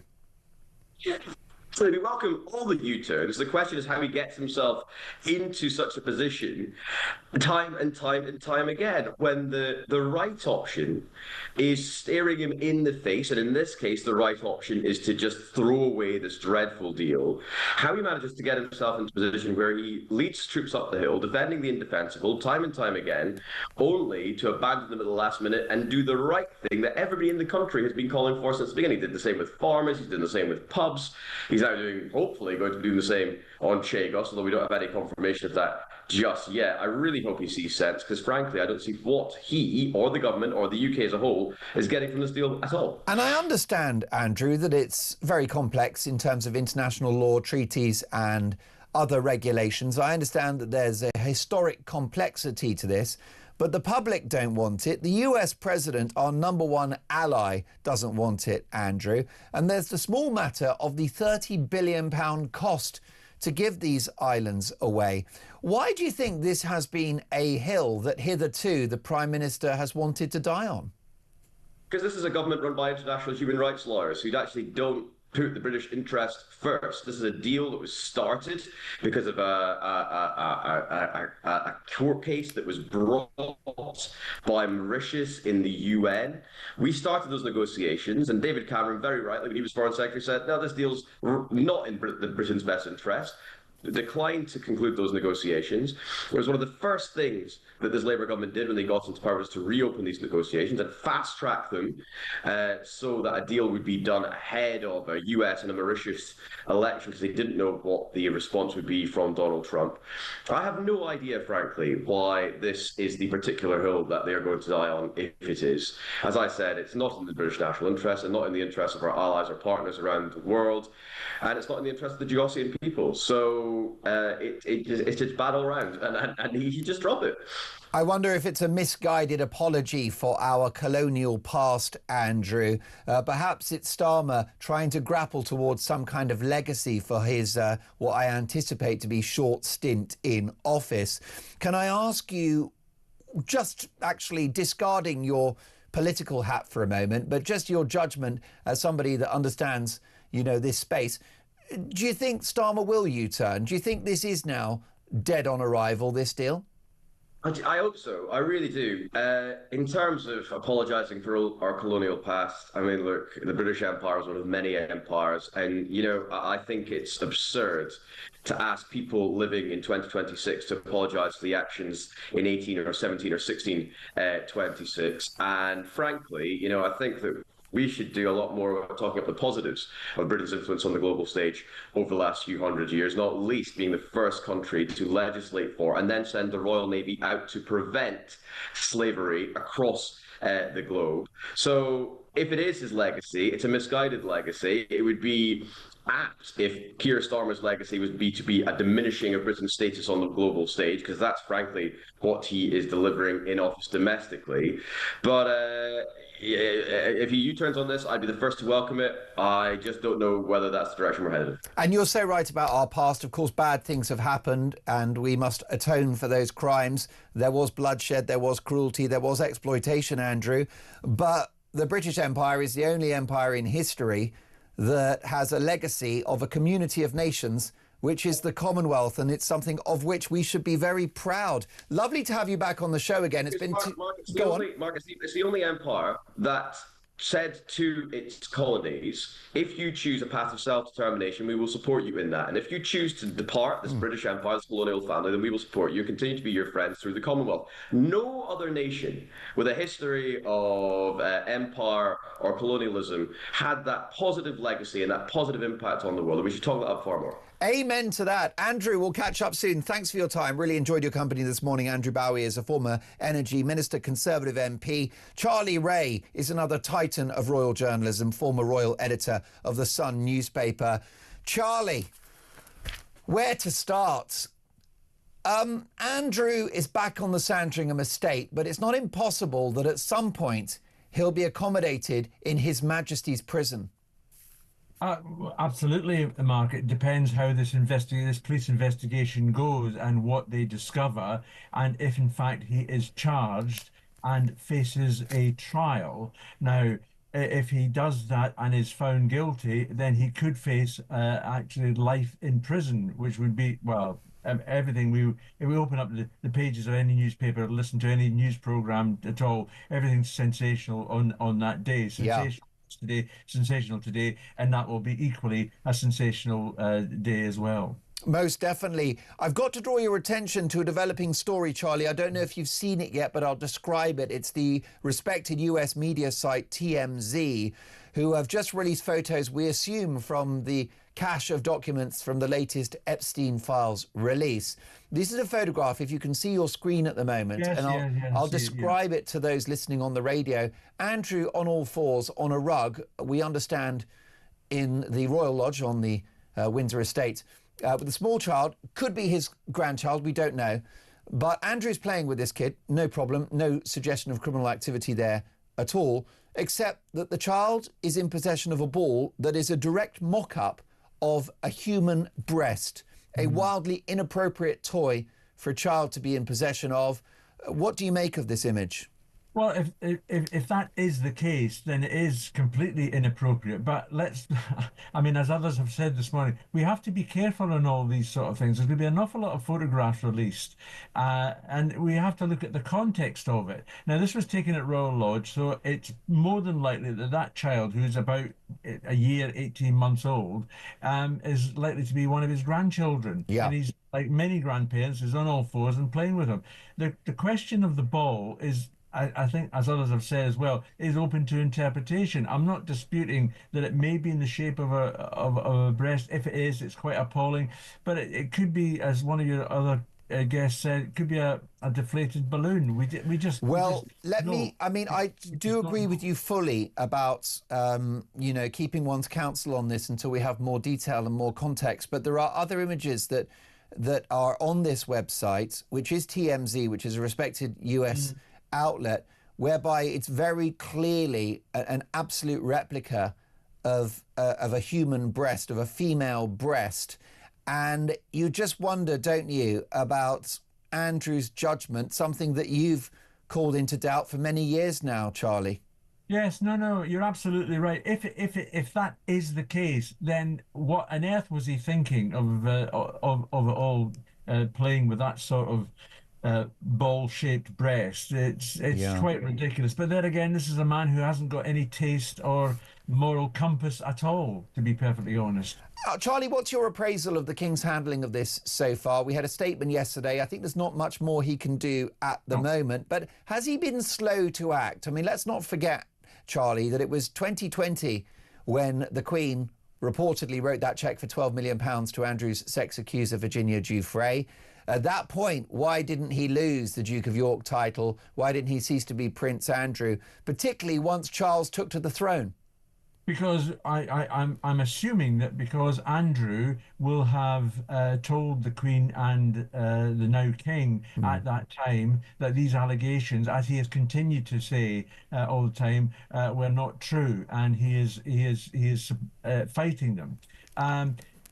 You're absolutely right. It goes back to 2020, but there is no investigation at the moment that's going on about those allegations involving the paedophile Jeffrey Epstein. What we're talking about now is misconduct in public office, which is equally a serious offence. And I have to say, I still think there should be still some investigation into the allegations of trafficking of these women. But we're dealing with something else, which is much more recent. Now, I think the King has done very well so far. There is not much else. He's not responsible for the prosecution. He can only be responsible for what he's already done. He's removed Andrew from Royal Lodge. He's now in exile in Sandringham. He's not got any of his royal titles or any of his paraphernalia anymore. What else can the King do? And I have to say that this story is probably one of the top 10 best royal stories of modern times, to be perfectly honest. And it's going to run and run. It's going to. I often think of the royal family as a modern day living soap opera, and this is one of the greatest events that's happening in it. And I'm afraid that the King and the rest of the royal family are going to have to live with the tainting of the royal family, which it's tainted, and people will still continue to ask questions, as you have done this morning, quite rightly so. What did he know? When did he know? And, why has he not done any more? He can't do any more. Most definitely. Charlie, before we let you go, former royal editor of The Sun, and you've got some iconic front pages behind you in your office. We do have this developing story of an image of Andrew with a young child, potentially his grandson or granddaughter, I'm not sure of the gender, and a ball that looks exactly like a human breast. Would you publish such an image? Well, I was never that high up that I had the decision to make like that.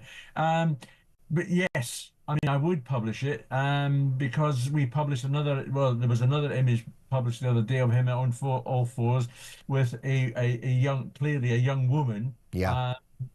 So yeah, anything linked with Andrew now is going to end up in the papers or on programmes like yourself. Andrew, Charlie, a couple of seconds. We'll go rapid fire. You know what it's like politically. If there's a problem in a government department, eventually the boss has to step down. I know it's unprecedented for a king to do that, but if this looked existential for the monarchy, and if it was judged that Charles knew more than we think he knew, might he step down and hand over to William to preserve the institution? I would be extremely surprised if it came to the situation where the king would abdicate. This is a strong man. Okay. And I doubt very much if he knew anything that was going to... Let's not forget, Andrew has been accused of being duplicitous, and I think he was duplicitous with his own family. Charlie, I wish we had longer. What a thrill to have you on the show. Thank you for your time. Charlie Ray is the esteemed former royal editor of the Sun newspaper. We'll get the politics of this next with Anne Widdecombe.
My key consideration is, Kevin, is when we've spoken before, of course, the police are often happy to arrest the plebs and not deal with the real villain. At least now we can see that the real villain is, alleged villain has been arrested and the police can make their inquiries. But somebody's got to take account for this, because the senior officers in charge of those protection officers who must have been briefed on what was going on. And if officers have highlighted concerns and it's all been swept under the carpet, then somebody's got to be held to account.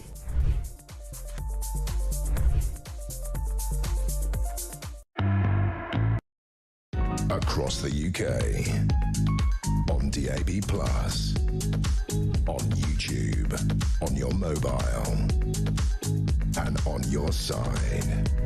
This is Talk.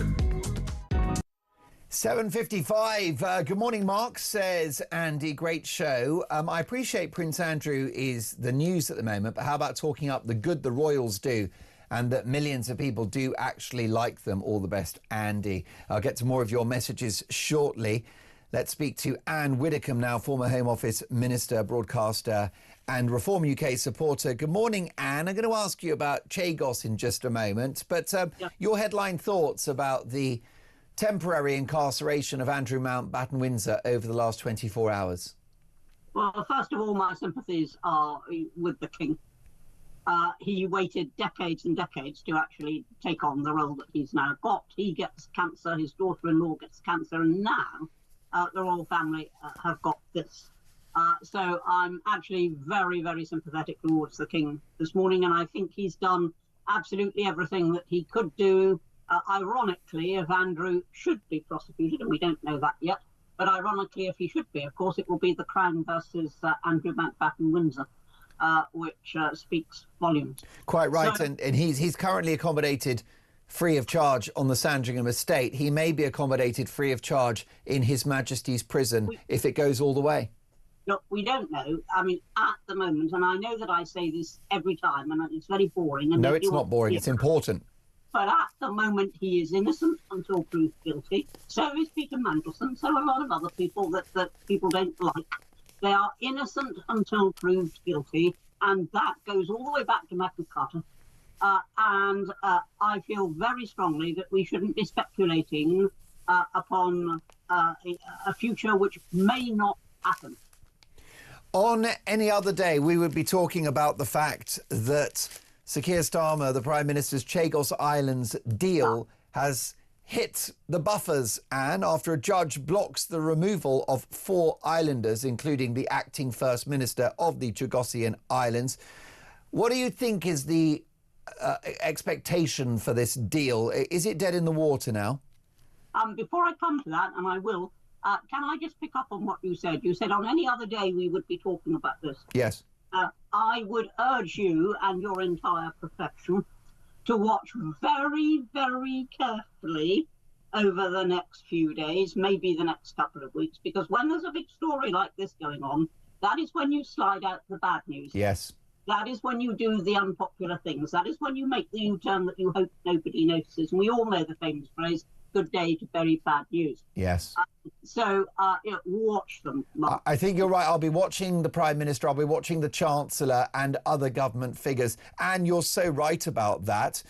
This Chagos deal, can it be thwarted? Yes, it can be. And I have been rather saddened for some time by the fact that the islanders have been pretty well sidelined. There's been a great deal of argument about the military base and all the rest of it, but very little about the actual Chagosians.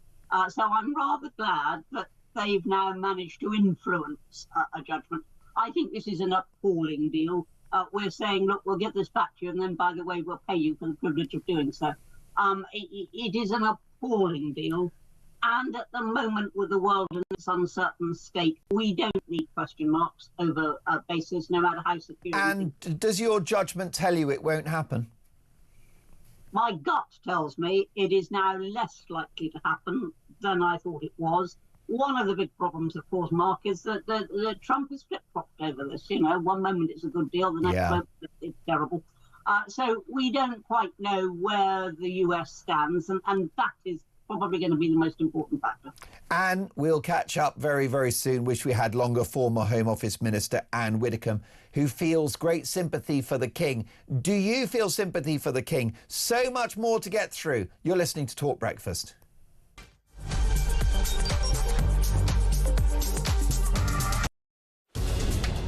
Labour MPs, they say, listen, Keir, your position is untenable. This is all about appointing that rat, Peter Mandelson. We've now had another resignation from number 10. The plot is thickening, the noose is tightening. His failings are internal. He's useless, incompetent, has no political judgment. This is all part of Starmer's reset, getting rid of his inner circle. So Chris Wormold, we think fairly reluctantly, has stepped down. What an absolutely crazy week for Keir Starmer. His second cabinet secretary, gone. His third chief of staff, gone. His fourth director of communications, gone.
across the UK. On DAB+, on YouTube, on your mobile, and on your side. This is Talk.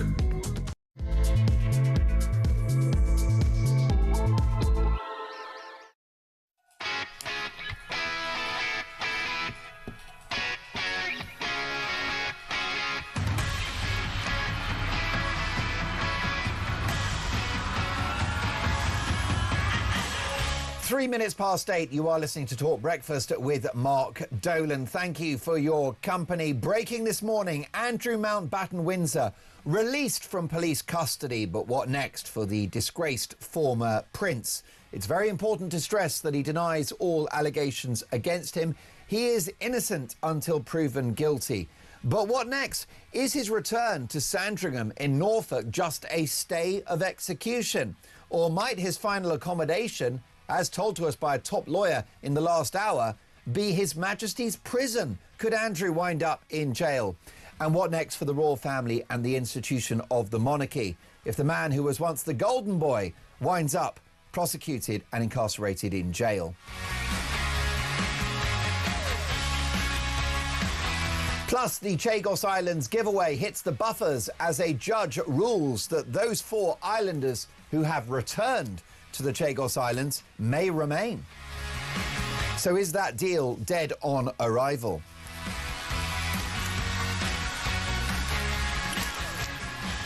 And another headline that would certainly enjoy more column inches if it wasn't for Andrew Mountbatten Windsor. Keir Starmer blocks Donald Trump from using RAF bases for strikes on Iran. We'll get reaction.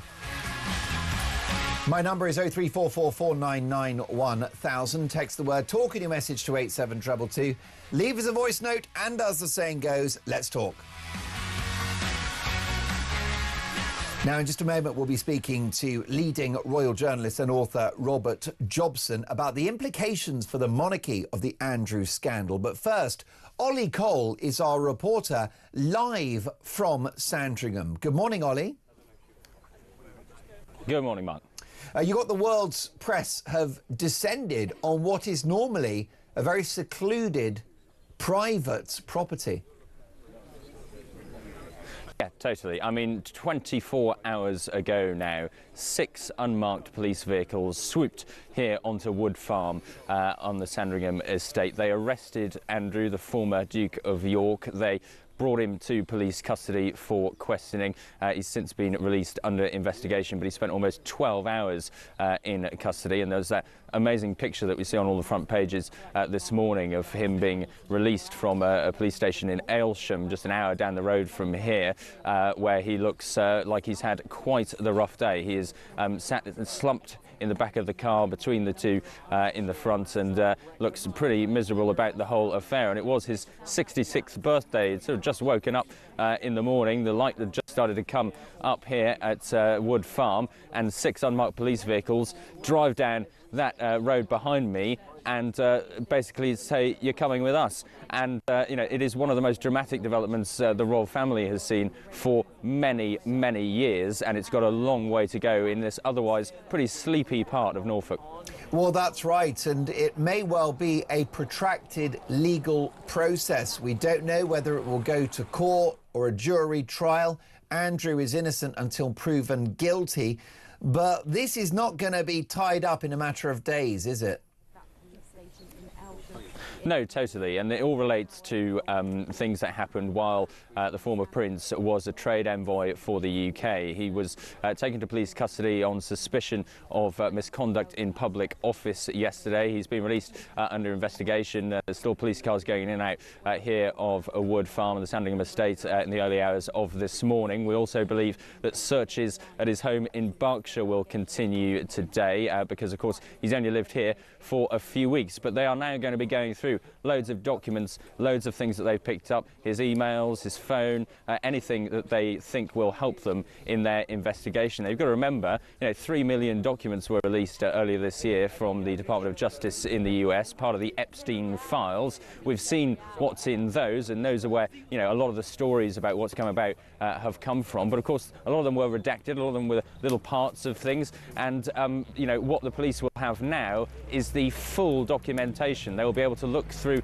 the full amount of documents, the full email traces, the full text exchanges that actually happened at the time. They'll work with the Cabinet Office and government to make sure they get now a full picture of what happened at the time before they can go ahead, because it's a pretty complex thing, misconduct in public office. There's sort of 4 barriers that they've got to get over. The first one is, was he acting as a public officer when the offence took place? That is to say, was he acting on behalf of the British public? Was there willful neglect or misconduct? So was he knowingly acting in a neglectful or misconduct approach? Was there an abuse of public trust as it crossed that threshold? And then they'll have to look at whether he acted without reasonable excuse or justification. So there are a lot of hurdles for the police to get over, but the early hours swooping here onto the Sandringham estate by 6 unmarked police cars was pretty dramatic, and it feels like this story's got a lot more dramatic moments in it. It most definitely does. Ollie, we will catch up with you in due course. Thank you so much for your reporting there live from the Sandringham estate. Now, Robert Jobson has been a royal correspondent for over 35 years, and he's the author of the best-selling book about the royal family, The Windsor Legacy. He joins us now. Good morning, Robert. Morning, Mark. What might the legacy be of this scandal, Robert? Well, it's death by 1,000 cuts. My personal belief is, I saw what Anne Widdecombe says earlier, and yes, of course, we have sympathy for the King. But there's several things that are quite important here, that this has been going on not in the last 6 months, this has been going on for around 16 or so years. And in that time, the royal family could have acted, could have done more, made more decisive decisions. And I fear that the more that comes out, the more damaging it will be for the monarchy as an institution. Not because they're guilty of any crimes, but because they're guilty of a cover-up at the very least. Because, look, let's look at this. Hush money was paid, something like £12 million was paid to Virginia Giuffre over the civil case. Why was that money paid? Andrew at the time said he had no recollection of who the woman was. Why would you pay £12 million to a woman that you don't know who it is? And who paid that money? We understand from the Sun that it was the late Queen, whose legacy does come under question now, and Prince Philip, of course, that paid some money. They also wrote that Prince Charles, and our King, paid some money, although that was not a statement wasn't issued, but that was said that it didn't happen. But there's a lot to answer for the monarchy here, and of course, as for Andrew being he's not, obviously he's an innocent man until court, but we know he's a proven liar because he said he never can. During the Newsnight interview, he said he cut all ties with Epstein in 2010, which clearly is not true. Well, I think it's right that you're examining the actions of Queen Elizabeth II at the time, because yes, we must be sympathetic in understanding, Robert, that she was an aged person at that point with a number of health issues, but she was compis mentis and she was the boss. Well, she was, Mark, and we're talking about going back to 2010. The Queen was in very good. She was still travelling on international visits. She was very sharp. She had people around her that were very sharp. The decision was taken, I think, at the behest of her and Tony Blair's government to appoint Prince Andrew, as he was then, Prince Andrew, the Duke of York, HRH, as he was then, right to the heart of the monarchy. It's easy to distance him now. That's only just happened. But in 2010, when the crimes or alleged crimes happened, he was at the heart of the monarchy, and that's the point. But the current king, when he was Prince of Wales, I understand, was very against the idea that Andrew becomes a trade envoy. He voiced his concerns, but he was outranked. He wasn't in charge. He wasn't the boss then. He would have not wanted his brother to do that. He felt that his brother wasn't qualified for the role, hadn't had enough preparation in the diplomatic world like he had to do that role. Now, they really should have listened to the king then, but he was outranked, and I think also Prince William, from what I understand, feels not enough decisive action was taken at the time by Her late Majesty, who did a brilliant job as Queen. I don't wish to, of course, in any way, she was an incredible lady who did an amazing amount. But obviously her son, she was blinded by her love for her son and the lies that he clearly told. I mean, because if he'd given out to both the King, current King, and the late Queen the information that has emerged from the Department of Justice emails, they would have obviously acted quicker. And being lied to is no defence for a public institution. The Prime Minister has felt the heat, given the fact that he appointed Lord Mandelson. The Prime Minister's defence was that Mandelson was not honest about the nature of his friendship with Epstein. Well, that was no defence, and Starmer has been held accountable as a result. The firm should be no different. Well, I think this is the big problem, and if you've hit the nail on the head here, Mark, is that the royal family, there's a lot of deference has been involved with the royal family. I've covered the story for 35 years. They're protected by the Freedom of Information Act, which they don't have to answer to. There's the official secrets, all the deference and that goes on, and that proper questions are not answered. But I feel that what that actually has been to the detriment of the monarchy. I think it should actually be more. I think this moment in time, the King should have gone on television while he had a chance. I think he issued a very, very good statement, actually, but I think it should have been read out, and I think so people could see the pain and see the honesty in his eyes and say, we're going to go forward. I will lead this institution with Prince William to another level of transparency and accountability. And whatever happens with this case, I assure you that on my watch, we will be open and honest, and there'll be more access to information. Because, in all honesty, the protections that the royal family have has led to this complacency that has led to this problem. Is it difficult to conceive that the likes of King Charles and the late Queen were unaware of Andrew's activities, given the fact that you can't just usher in young girls into Buckingham Palace willy-nilly, that there are checks and balances there, that you've got the management of the royal family as defined as the firm, you've got bodyguards, you've got butlers and all the rest of it. Is it hard to imagine that they didn't know the nature and flavour of what Andrew was up to? Well, there you have a photograph of Andrew and his behaviour on the Sandringham estate just weeks before the Queen had her family there for Christmas. I mean, I wrote a piece in my book, The Windsor Legacy, about how he was supplying sex aids and sex toys and things and the staff were appalled that these would be given out to guests on this straightforward shooting weekend, as he described it in ridiculous terms. The point of it is, no, I think it is impossible for them not to have known what was going on. I do think that there's enough people that will probably have to be interviewed in this case that would have passed information up the line. And if they didn't, then the system is fundamentally flawed, because if things like this have been happening at talk radio or talk TV, there's a due diligence and process here. What the problem here is, I think that the royal family are operating in the last century.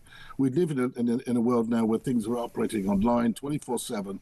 People expect to have answers. And this crisis many years ago probably would have got shut down, a few whispers in friendly editors' ears, and it would have been shut down. But younger people are online all the time. They will not allow this to just disappear and for an establishment cover-up. And they will expect that there'll be answers. I think that the monarchy will survive this. I mean, it survived other things. It survived wars. It survived revolutions. The reality is it does need to learn from it and actually have a better organisation with more due diligence, more accountability and more transparency. Would any alleged cover-up come to light? Can we hope that journalists doing their work, the likes of yourself and others, will actually, get to the heart of this story? Will the cover-up, if it's happened, be exposed? And if so, does Charles pay with his job? Well, I think this is a very important question. I think it's important that the monarchy open up, allow people to do their jobs. If there has been a cover-up, it needs to be resolved, because we know that President Nixon and all the president's men, the film and actually the actual real events, he never ordered the break-in at the Watergate Hotel, but it cost him his job because of the cover-up, not the crime. Yeah. So I think that there's been 16 years or more, and where things were not dealt with in the correct way, and the procedure didn't. Some sort of procedure should have been followed, where if there'd been a situation like this, it should have been exposed. I do think that we all need answers about the £12 million that was paid and who by. Most definitely. Well, Robert, I've spoken to Dickie Arbiter and a couple of other leading journalists and royal reporters this morning, and they've all dismissed the idea that Charles might have to abdicate to save the royal family. But as I've said before, if a CEO of a company is responsible for the actions of someone within that organisation, and if it's an egregious crime of which they're found guilty, well, the boss would resign. So do you think it's conceivable that Charles may eventually abdicate in order to save the institution? No, I think the king is fighting his personal battles with the cancer. I think he's been doing that courageously. I think that he's also, when he came into ascended to the throne, he had all sorts of plans for change and making things happen that are done differently. But it's very difficult to sort of redirect a huge ship like this, like the monarchy. Will he pay with his job? I don't think so. I think that he's innocent of any that he would have not done. He hasn't personally done anything wrong. But if it's exposed that there was a cover-up and that he actually paid money in part of that, which of course the palace are denying, then that will make it a very difficult position. I mean, also I do think that people now are looking to the next generation. They're also looking to a more modern, as I say, more accountable and transparent institution. Whether he pays, I personally don't think that will happen, but I think it'll be incredibly difficult for him to go around doing his job. Look, we have America probably the end of April. Do we think there's going to be quite the same level of deference from people on the streets of Washington when the king is there trying to do his job, building on the special relationship between the United States and Britain? It's going to be very difficult because obviously people are going to try and hijack that visit and make it and embarrass the crown as a result, and as a result the country too. Well, I think it's not inconceivable that William might be installed as king if this does blow up in their face, and if Charles is considered to have been not just asleep at the wheel on this story and behind the curve, but actually culpable. Of course, so we've got no evidence that that's the case at the moment. Just briefly, Robert, if Charles were to fall, is William politically safe? Would he be the reset if this were existential for the monarchy? No, I think that really, I agree. I hear what you're saying, Mark, but I don't think the king is, should be looking to abdicate or in any way, shape, or form. But I mean, even if he was at the top of an organisation that covered up the egregious alleged crimes. Trouble is, it's very speculative. We have no evidence of that. What we do have evidence is that so far as Andrew has lied and the police are investigating everything else. Yeah. As for William, I think he's very qualified for the role. Yeah, absolutely. And is he? Would you say, notwithstanding then, and I take your point about Charles, would you say that politically he's insulated from this? And I use the word politically deliberately because this is quite political in its own way, isn't it? I think that Prince William, when he was the Duke of Cambridge, made it very clear that the royal family should have made more decisive action. I remember having a story about the Garter ceremony when Andrew was insisting on going, and William said quite categorically, if he's there, I'm not going to go. And so he had to back down, even though his name was printed on the procession. Look, I think that both the King and Prince William tried very, very hard to stop this developing. Prince Charles, when he was Prince Charles, didn't want Andrew to be the envoy. He voiced his concerns both to the Blair government and to his mother, the Queen, but he was overridden. So what more could he have done at that time? It's not hindsight. He acted at that time and said he wasn't qualified. I think that the Duke of Kent did this job as trade envoy for many years before Andrew. Not a whisper of scandal. He just did his duty. I think it's down to the individual of Andrew that's caused this.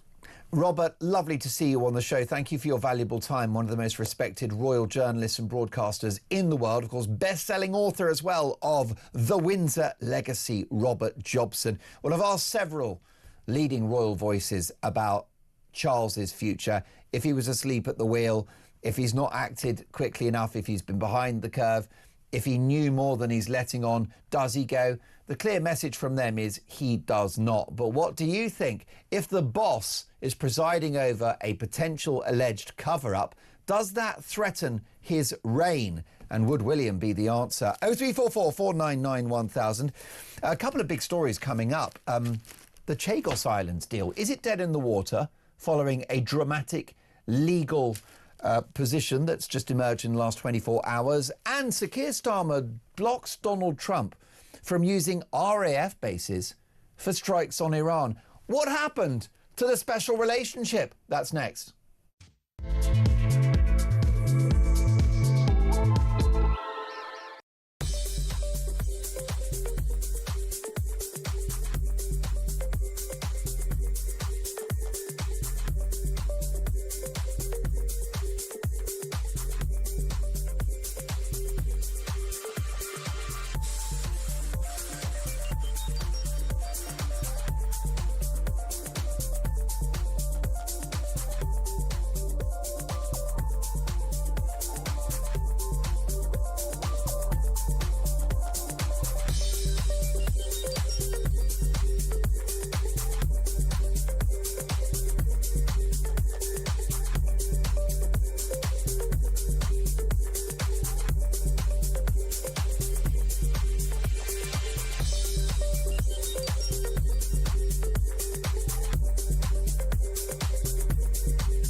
Sexual exploitation of children and young people is a nationwide problem. There can't be any corner of the UK that's not affected by this. And to think that it's limited or it's limited to certain towns and cities would be very naive as well as misleading and not doing justice to the gravity of it all.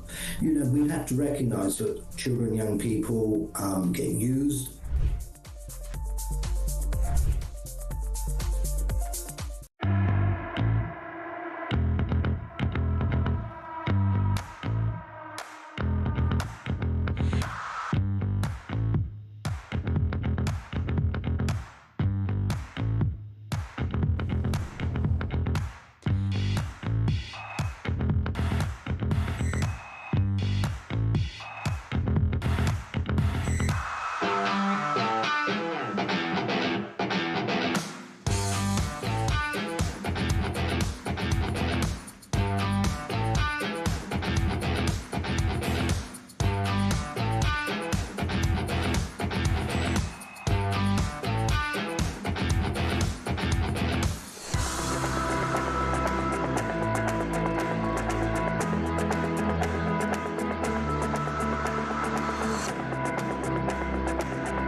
Across the UK, on DAB+,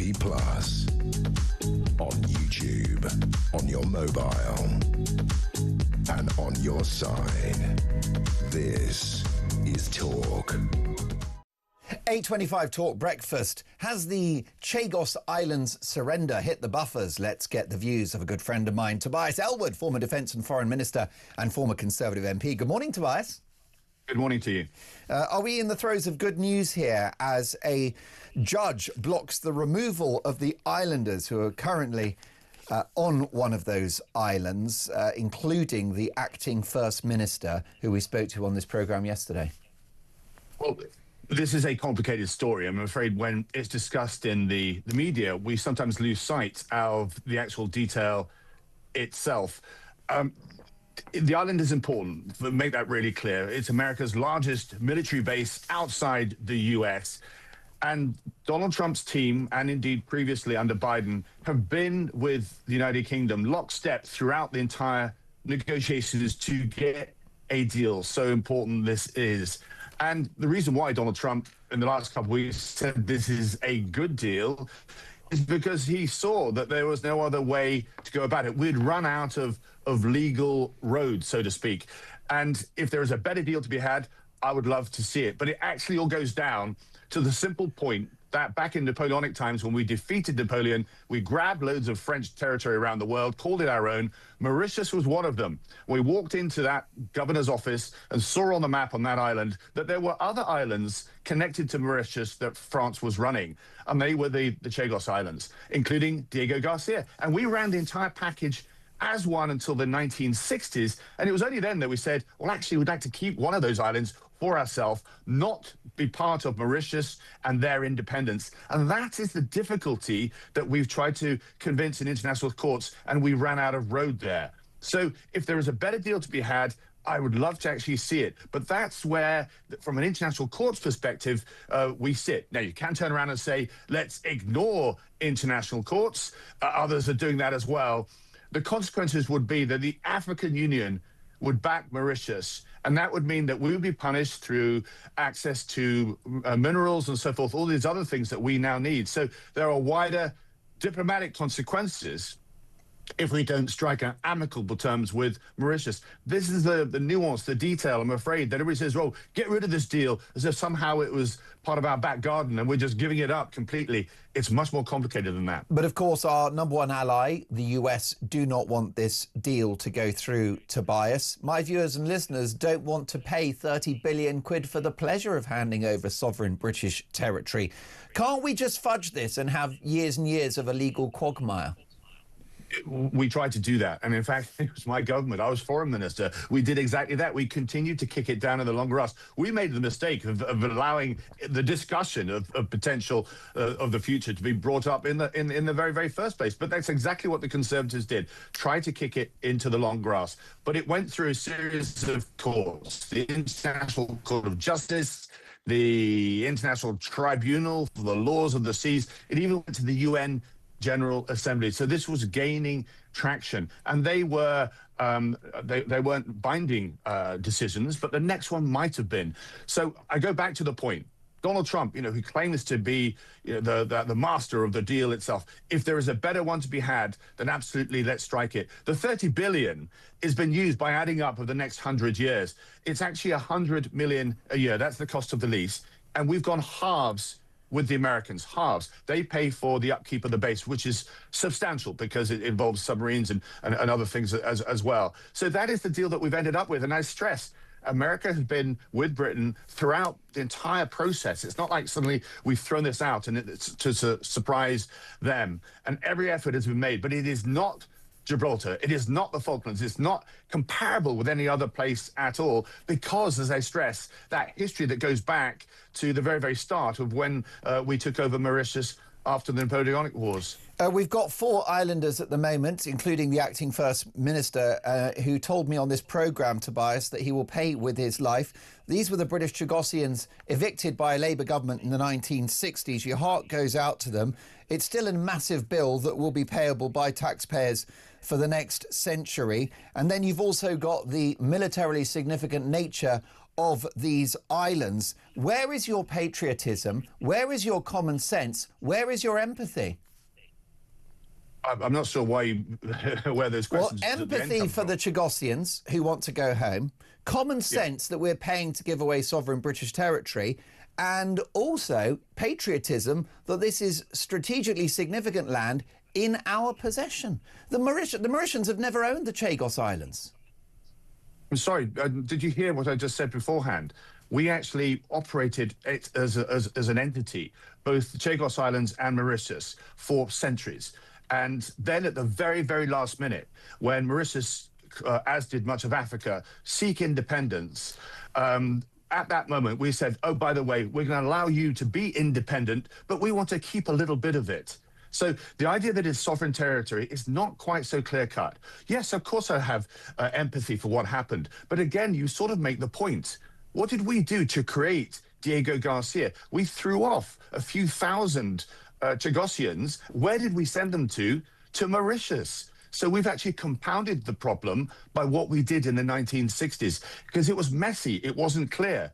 Had back in 1812 or whenever it was, we then said, fine, Mauritius, you operate on your own. These islands, we're going to govern separately. But we didn't. We governed them ourselves as one entity, even though they were hundreds of miles apart.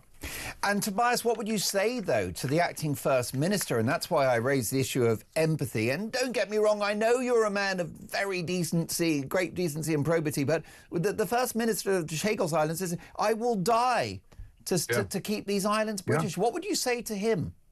Yeah, this is complicated. As I say, I would like us to sit down and see if there's a better deal to be had. Critically, and I say this as a military person, it's the base that is so important. We've not, much as we discussed Diego Garcia a lot, it does and it's important, don't doubt that. Yeah. It does overshadow, America is about to bomb Iran. That's serious. That is very, very serious indeed, with huge consequences for the Middle East, likely to trigger a civil war because they haven't got a plan as to what to do afterwards. There are bigger things that we need to be discussing.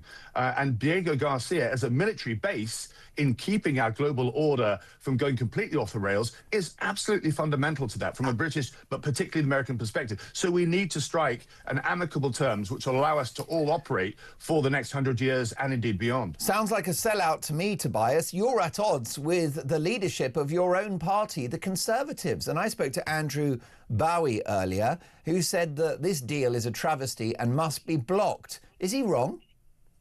Well, if I may, I try to look at these things from a British perspective and from a wider, perhaps less non-party political perspective, because it's very easy to make it a political football. It's very clear that Keir Starmer and Labour are up against it. Were we to be in power right now, we would be facing these very same questions. The idea somehow that simply because there's a change in whoever's in number 10, that the situation has changed hugely. James Cleverly was dealing with these things as foreign minister.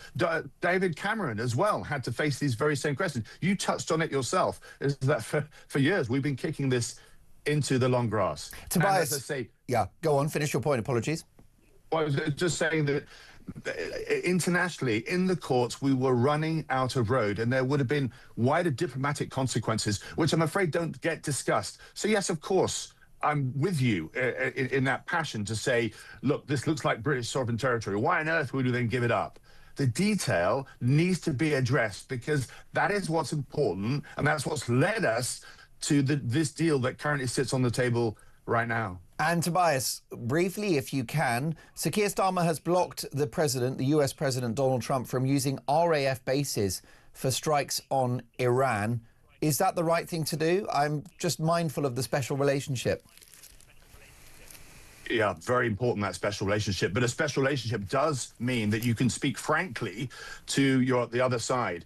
If we are intent on bombing Iran, what is the plan? What does victory look like? What happens after the bombs have dropped? These are legitimate questions to ask. And if there are no clear answers, then you risk bringing down a regime that will firstly lash out with its remaining missiles, drawing Israel into the equation, and secondly, trigger a violent civil war that is likely to see the Republican Guard come out on top, meaning that you've replaced a theocratic dictator with a military one. There is no coordinated opposition in Iran right now, waiting in the wings to take over. This is an ethnically diverse nation, united in their hate of the Ayatollah, but with very different views as to what should happen next. So I saw that Senator Lindsey Graham is saying, you're either with us or against us. But when did we last hear that phrase? In the build-up to Iraq and Afghanistan. And look how they ended. Okay, there were no boots on the ground in this case with Iran, I don't think. But the same principle applies. What is our strategy? There's no argument that Iran is a state sponsor of terrorism, has dangerous nuclear ambitions, and has used widespread brutality to try and retain power. The bombing is the easy bit. What follows is much harder. And without a plan, you will trigger civil war, you will destabilize the region, you'll send oil and gas prices rocketing, and you'll send an exodus of refugees to Europe and the UK. These are the difficult questions that Donald Trump needs to think before he sends his planes in. Tobias, it's been far too long. Do join us again in the very near future. Thoroughly enjoyed our conversation. Thank you for your valuable time. Tobias Ellwood is a former Defence and Foreign Minister, ex-Tory MP, at odds with the leadership of his own party. He said that a deal has to be done in Chagos. What do you think? 0344 499 1000 836. Talk Breakfast.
across the UK, on DAB+, on YouTube, on your mobile, and on your side. This is Talk.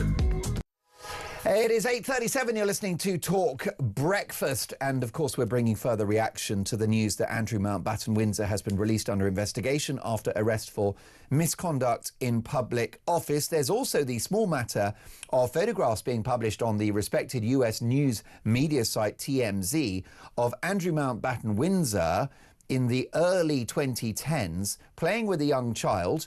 No problem, he's on the carpet with the kid. That's what anyone would do when they play with a child. There's no evidence of any sort of sexual element to that, except that this small toddler, maybe 12 or 18 months of age, is playing with a ball that looks exactly like a human breast.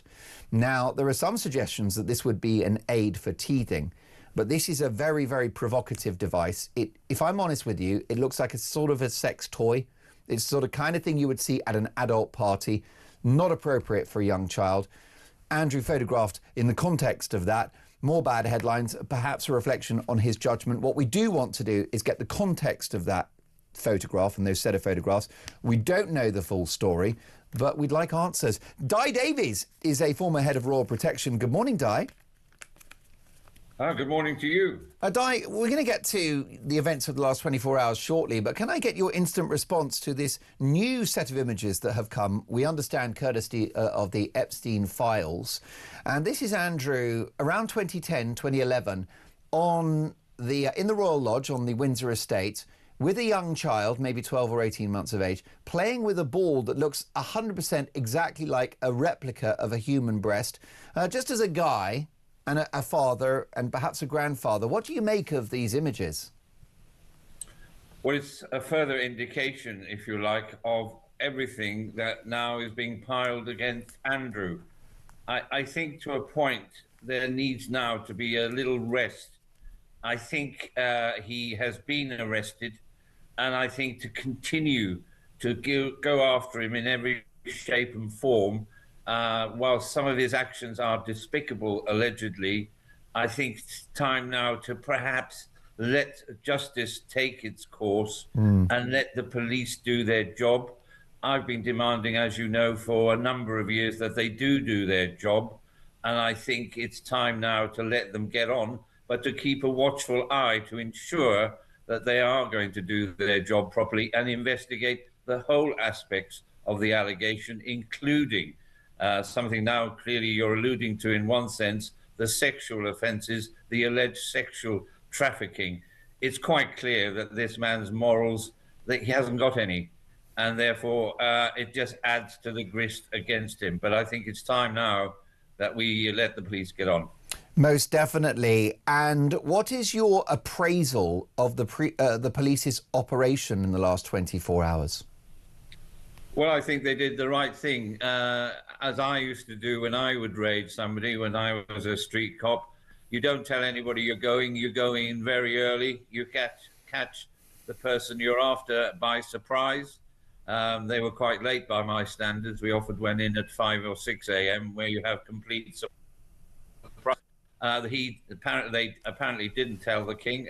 Apparently they did tell somebody in the Home Office, which is probably right. But I think surprise was key.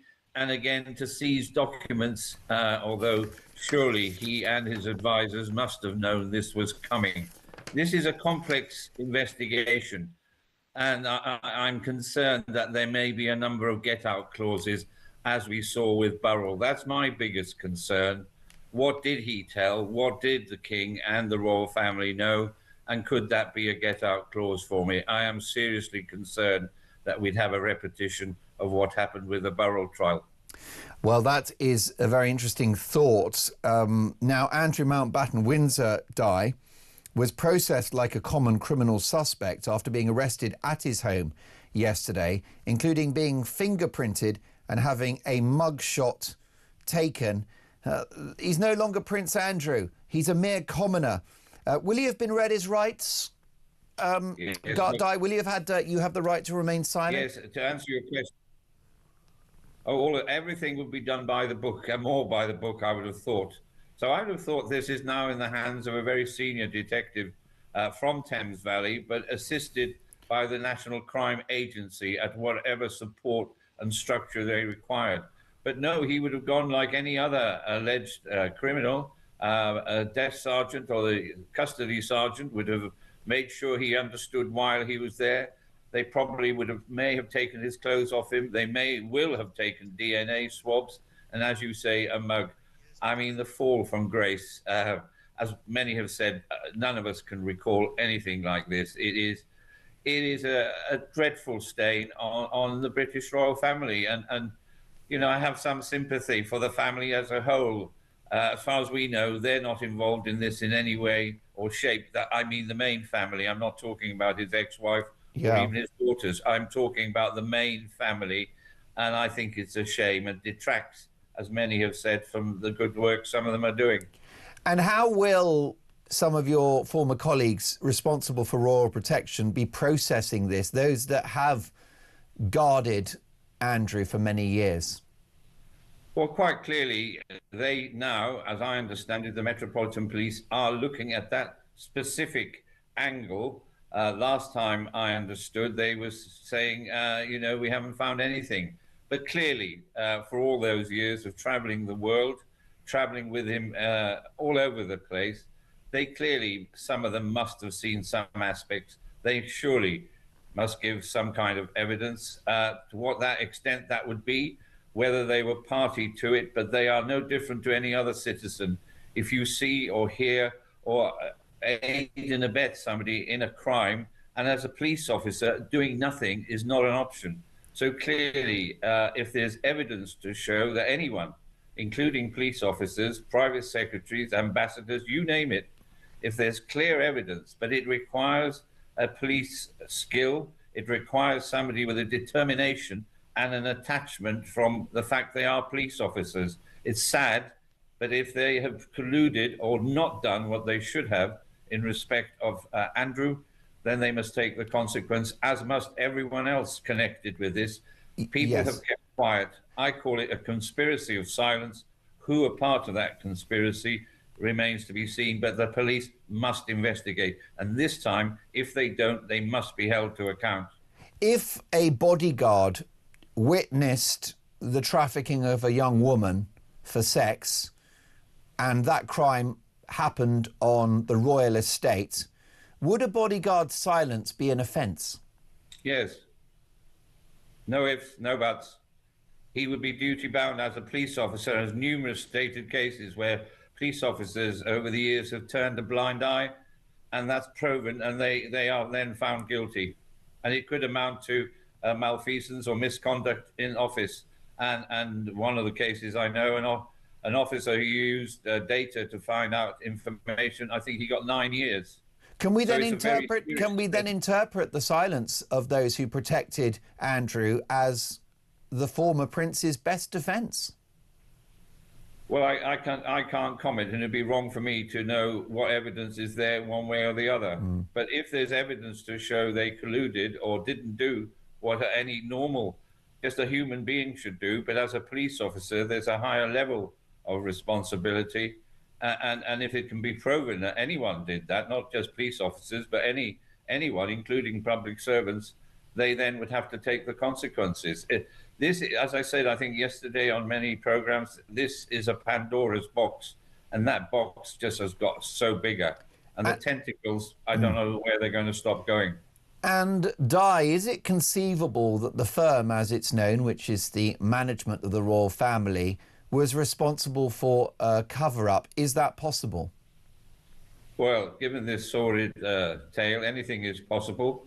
I think we'd have to go where the evidence takes us, or rather the evidence. And the fact that Thames Valley are doing it in conjunction now with 10 other forces is indicative of the range of issues. What is interesting is what evidence is there at Buckingham Palace? What evidence is there on stored computers? Well, there? Di, let me interrupt you. Can you sneak young Russian models into Buckingham Palace without anyone knowing?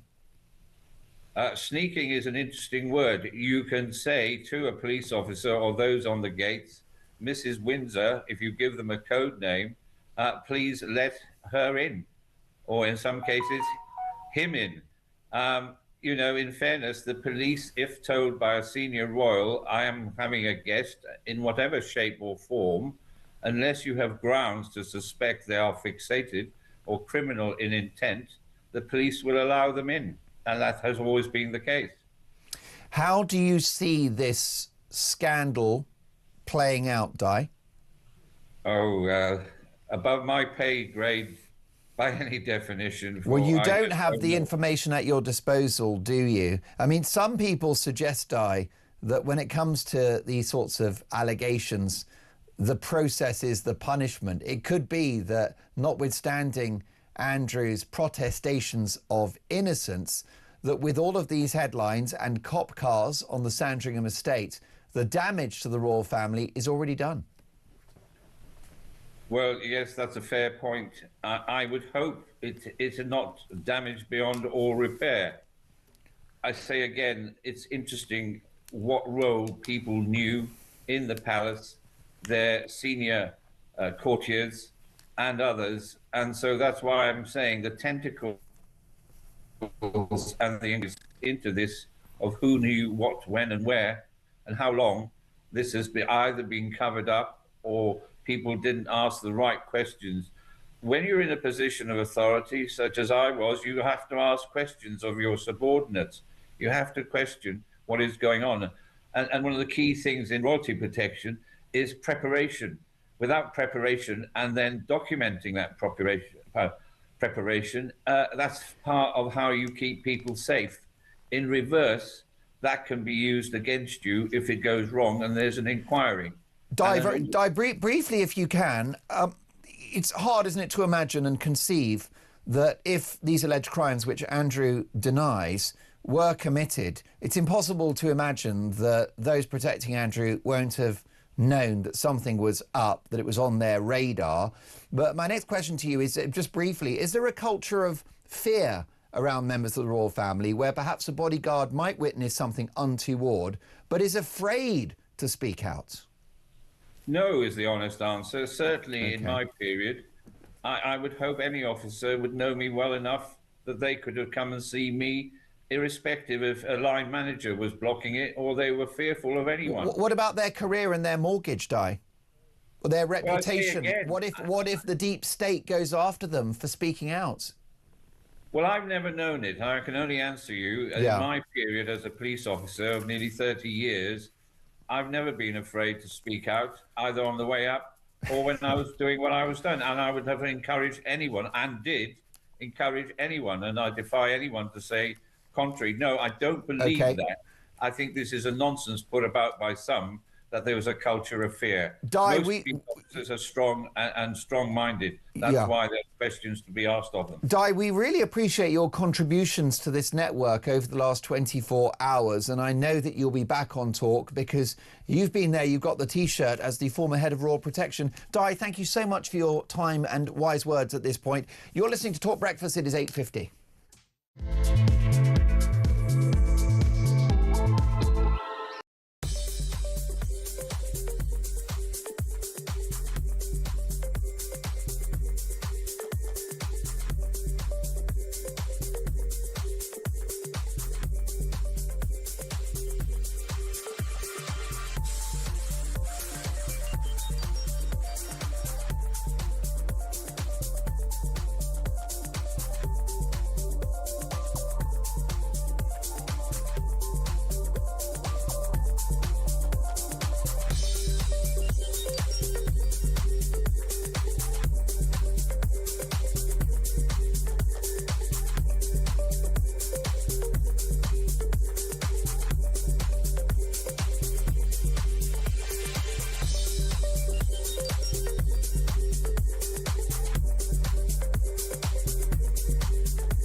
What do you make of the police arriving and arresting the King's brother?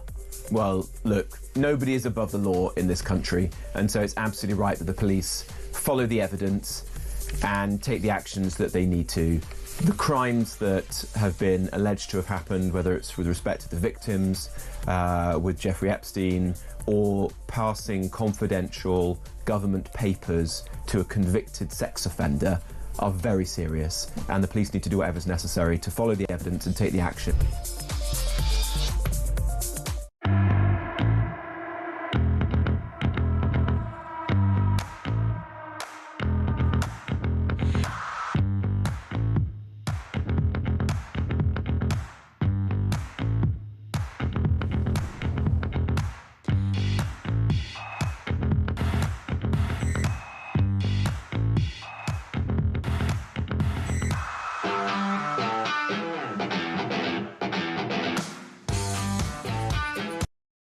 Across the UK, on DAB+, on YouTube, on your mobile, and on your side. This is Talk. 8:53, and we have breaking news, which is that police are searching the Royal Lodge in Windsor for a second day. Now, Andrew Mountbatten Windsor was released under investigation after arrest for misconduct in public office. That happened yesterday on his 66th birthday. Well, the police searches are ongoing today with cops at the Royal Lodge in Windsor. Of course, this is a sprawling property boasting 30 rooms. Andrew had a lengthy lease there, but was forced to leave following further revelations in the context of the Epstein files. Well, cops are back in the Royal Lodge. They're going through computers. They're going through drawers. They're looking at documents. And this is very much an active investigation. Let's get further reaction from Norman Baker, the author of And What Do You Do? What the Royal Family Don't Want You to Know. Norman Baker, of course, is also a former Liberal Democrat Member of Parliament. Good morning, Norman. Morning, Mark. What's your reaction to the events of the last 24 hours? Are you surprised at how this has played out?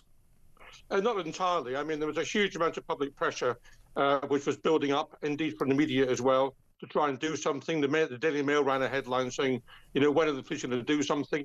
So I think they have finally done something. They've been reluctant over many years to engage with allegations against the royal family, but they've finally been forced to do so. I think the reason that Andrew was arrested, as opposed to being interviewed under caution, which was the alternative strategy, is that the arrest allows the police to have a warrant to search the property. And quite clearly what they're now doing is looking for evidence at both Royal Lodge and indeed up in Norfolk. Is the damage to the royal brand already done, or could things get worse for King Charles? Oh, the things could get much worse. I mean, what Andrew has done has been to open the floodgates here. And now questions are being asked not simply about Andrew, but about royal finances, quite rightly. The House of Commons Public Accounts Committee are looking into Crown Estate properties and why Andrew and Edward have been living on a peppercorn rent for enormous properties. So a whole lot of questions which have been building up for many years, and which, by the way, I set out in my book, are now being actively looked at, not simply by the media, but by Parliament as well. So this has got a long way to run, and a whole lot of unpleasant material from the royal family's point of view is going to come out, I think. In terms of the narrow aspect of Andrew, then there are questions to be asked of Charles and William as to what they knew when. Because, you know, we were reporting, I was reporting as an MP 20 years ago about the excessive behaviour of Andrew when he was a trade envoy, about the private jets he was taking at public expense to go and play golf, that sort of thing. So they've done nothing about him for a very long period of time. So they've got questions to answer too. It's hard to imagine, isn't it, that the palace authorities, the management of the monarchy, who are known as the firm, and the key players, Charles and others, didn't know that, to a degree, Andrew was a problematic member of the family. They did know, obviously they knew, and the strategy from the royal family always, throughout the decades, has been to try to smother things over and hope they'll go away. And that was a strategy they employed for quite a long period of time. When that didn't work, the second strategy was to say, this is Andrew, nothing to do with us, we're immune from this, ring-fence Andrew is a problem. But I'm afraid, you know, the third stage, which we're now entering, is, you know, what did they know about it? And what have they done about all this? Not simply the trade envoy matters, but also the allegations to do with Virginia Giuffre and others. Now, politics, of course, is an area about which you know a lot, Norman, as a former Member of Parliament yourself. And in politics, if you've got a cabinet minister or even the prime minister that presides over a scandal, even if it's not their fault, they will normally step down in order to diffuse the situation and put a full stop on the issue. Could this lead to Charles being unseated from the throne? I don't think that's going to happen, but what I think there is a mounting pressure on is to remove Andrew from the line of succession. Let's be quite clear.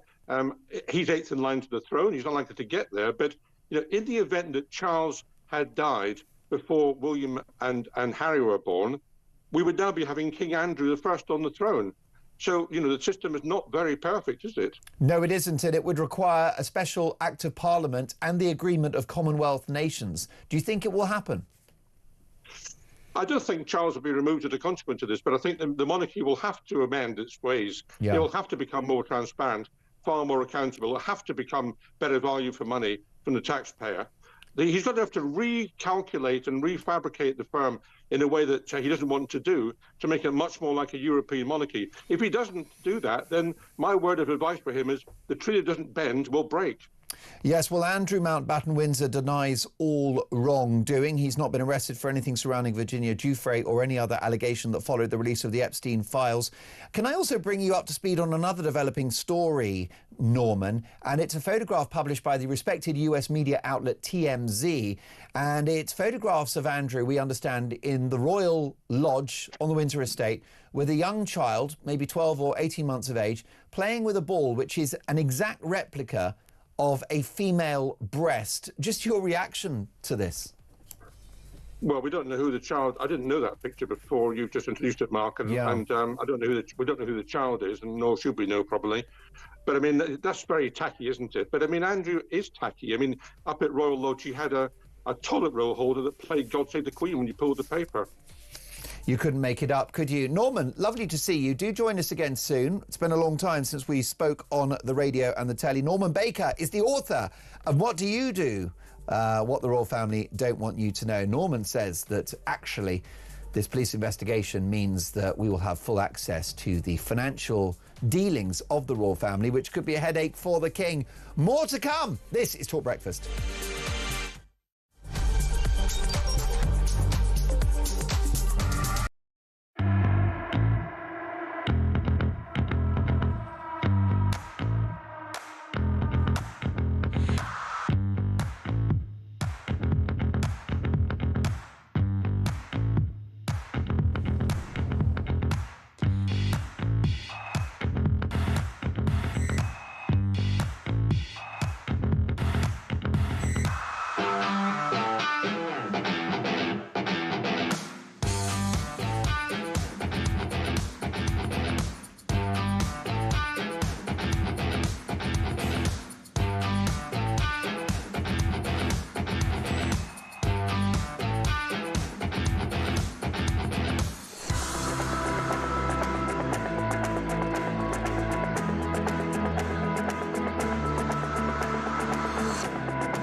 across the UK.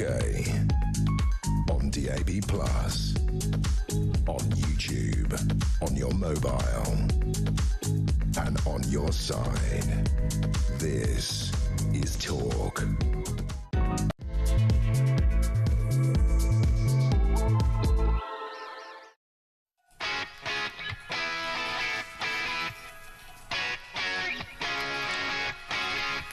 Three minutes past 9, Talk Breakfast. Happy Friday, one and all, but a very unhappy Friday for Andrew Mountbatten-Windsor, who has been released under investigation after arrest for misconduct in public office. But if you're just joining us at 3 minutes past 9, we've got breaking news, which is that police are searching the Royal Lodge in Windsor for a second day. They're looking at computers. They're looking at documents. They are going through drawers, and they're trying to get to the bottom of what some are suggesting on this programme is a right royal cover-up. So what next for Andrew Mountbatten-Windsor, who is currently accommodated free of charge on the Sandringham estate? Will he be accommodated free of charge in His Majesty's prison?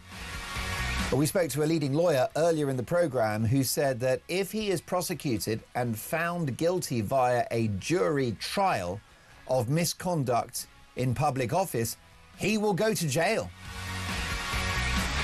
Now, it's important to stress that Andrew Mountbatten-Windsor denies all allegations, but is the damage already done for the royal family? What is the future of our monarchy if the firm are responsible for the mother of all royal cover-ups? Should the king fall on his sword? What do you think? Let me know your thoughts. My number is 0344 499 1000. Text the word talk in your message to 87222. Leave us a voice note, and as the saying goes, let's talk. Well, there's so much going on at the moment. I've got to tell you with great pleasure that we do have another news story which is bubbling away, and this is the proposed surrender of the Chagos Islands. And there is some good news for those that would like it to remain sovereign British territory. And it is the fact that a judge has just ruled that the 4 Chagosians who are currently there protesting the Chagos Islands surrender are allowed to stay, including the acting First Minister of the Chagos Islands who spoke to this show yesterday. So it's quite interesting. If they're able to stay, then they are able to claim self-determination, which has significant legal implications, which allows us potentially to keep the territories. But I spoke to Tobias Ellwood, ex-Tory MP, earlier, and an ex-defence expert, and he said that there has to be a deal. It's simply not sustainable for us to keep the islands. But what do you think? Here's a voice note from Sean. Morning, Mark. Sean from Grimsby here. We know why Keir stopped the Americans using our bases, because he don't want to offend the pro-Hamas crowd and all the Islamists in our own country who vote for them. You know, the Americans should have took the mullahs out years ago. If they did, you know, we wouldn't be in this mess in the Middle East we have now. And it goes to show why we need the Americans, because the Brits would nowhere be able to do this by ourselves. Neither would Europe, and we wouldn't do it either, because we'd just pander to them like we always have done. Get in there, Donald, take out the mullahs, jobs are good, and then we can all go out and live peacefully. What a great solution. Sean, thank you for that voice note. Interesting, brilliant thoughts there. Keep those opinions coming. Let's head now live to the Sandringham estate and the Sun newspaper's news reporter, Thomas Godfrey. Good morning, Thomas. What's the latest? Good morning, Mark. Yeah, we're back in Sandringham for the second day. It's the morning after the night before. Andrew's first day or second day of being a 66-year-old, and his first day post-arrest. Not that much activity here this morning. We've seen a few police officers milling about. That's not related to searches at this estate in Sandringham on Wood Farm, which is sort of temporary home. Of course, he is still get police protection as the King's brother, but we know police are still searching Royal Lodge in Windsor, where he lived until just a few weeks ago. We've seen officers there arriving in the last hour to resume exploration, presumably looking for evidence that will help with what is now a full-blown criminal investigation. Well, Thomas, it is a developing situation, isn't it? As you said, police are searching the Royal Lodge in Windsor for a second day. And normally, the royal family have a degree of protection. There is discretion around what's on their computers, what's in their documents, and all the rest of it. All bets are off now as the police are deep inside royal territory, looking at everything. They are, absolutely. And also, of course, the nature of these allegations against Andrew Mountbatten Windsor, misconduct, there's a huge amount of emails that he will have sent from his official palace email account as Britain's envoy. We've seen some of those that have been released as Epstein files. There is always, of course, the fact that we will now be looking for more records, more emails he may have sent to Thomas, I'm going to interrupt you there because we love having you on the show, but unfortunately the line is not great. I suspect because about 100 US media outlets are currently using the 5G signal on the Sandringham estate, which is not normally required. Normally, the 5G on the Sandringham estate is for the farmers to see what the weather's going to be like in the next 24 hours. Unfortunately, you've got CNN, CBS, BBC, Sky, and of course, I'm delighted to say the Sun newspaper represented as well. Let's speak now to Talk's international editor, Isabel Oakeshott. Hello, Isabel. Good morning. Well, what about that terse statement from the police? A Norfolk man in his 60s arrested on suspicion of misconduct in public office. A Norfolk man, once the Queen's favourite son. How the mighty have fallen. What a classic police effort that was. I mean, it's extraordinary now just trying to think through the implications and the ramifications of what's happened. I mean, I can't get that image of Andrew trying to slump so far in the back seat of his car that the masses of snappers didn't manage to catch him. And unfortunately, he failed in that and looked even stranger because he's half horizontal. So that image is going to haunt the royal family for a considerable period of time. And I don't think that it's likely that Andrew will be charged if he's charged at all. I think this is going to be a painstaking and very, very long-winded process before the Crown Prosecution Service, ironically the Crown Prosecution Service, the King's own prosecution service, decides what to do with this case. The offence that he's being investigated for is notoriously difficult to prosecute under. I can't actually think of any public figures that I'm aware of as a journalist that have been prosecuted under this. It sort of feels like what Andrew did was much more of a moral offence rather than a criminal one. But that is, of course, what the police have got to test. And they've got to think about, is there a realistic prospect of a conviction here? Because that is the judgment they always have to make when they come down to deciding whether to charge somebody. How would a jury that was charged with judging on this case, of assessing the evidence, how would they likely react? How easy would it be to find a jury that wasn't completely sort of prejudiced from the word go, whether it was one way or the other? Maybe they, perhaps there is evidence that some older people have begun to feel rather sorry for Prince Andrew, and at the same time, many others are absolutely hell-bent on seeing him pay as much of a price as they can. So it's a really difficult one for the CPS. Of course, if he doesn't get charged, people will all complain that, he's been given some special treatment. So thank God that I'm not in the shoes of whoever has to make that judgment. Most definitely. Of course, we will stress that Andrew Mountbatten Windsor denies all allegations presented to him. Isabel, is it priced in that Andrew is a problematic individual? Is it priced in that he is, for the want of a better word, a wrong-un, a man of poor judgment, with a man that was best friends with a disgraced paedophile billionaire, and therefore the damage goes beyond this to the institution itself?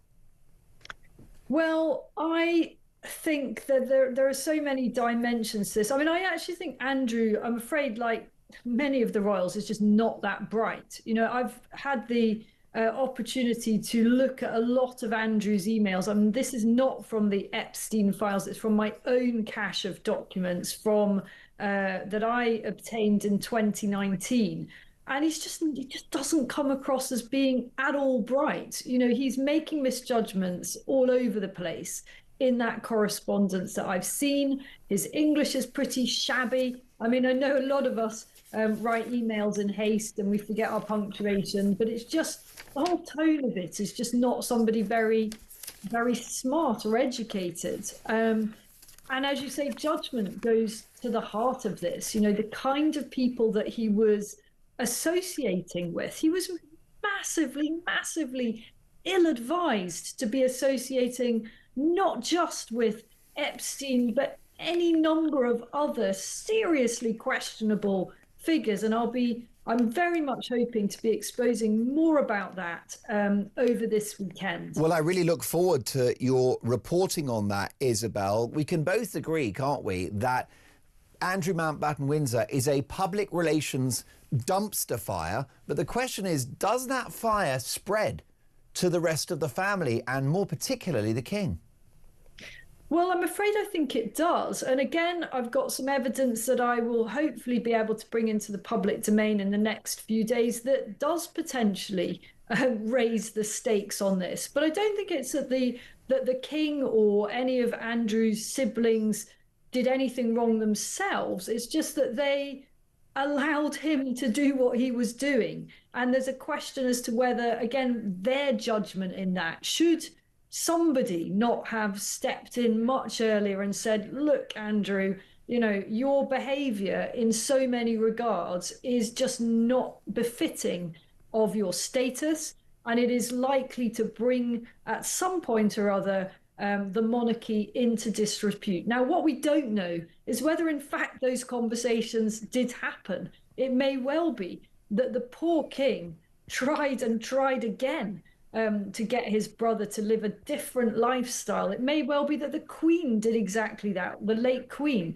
We just don't know about that. But what we do know is that for very, very long periods of time, he was living the kind of lifestyle that was likely to backfire at some point. And he appeared to consider himself, if not above the law, able to get away with anything. And I think one of the things about this, Mark, is that he spent so much time traveling to places where he wasn't, the eyes were not on him. You know, I know a lot about the kinds of people that he was associating with and what countries he was going to. And wherever he went, of course, the red carpet was rolled out for him. And somehow or other, that blinded him to the fact that he was all too frequently dealing with people from countries that are not UK allies, hostile regimes. I mean, this is a guy that worked with people who actually wanted to become the private bankers to the North Korean regime.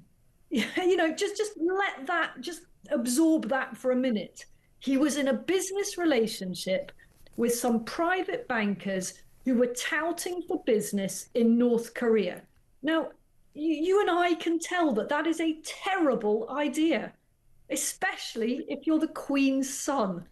But he went on and kept that relationship going.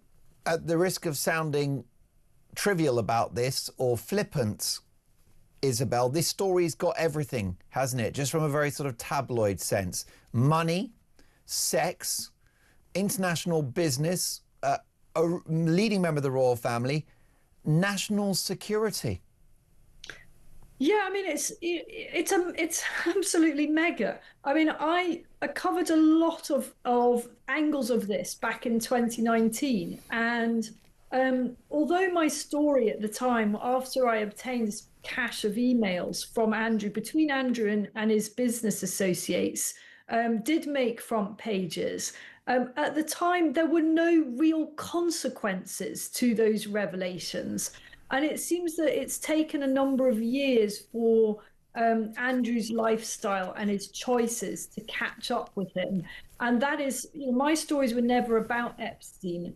It's a sort of a whole separate dimension to Andrew's business affairs and the life he led.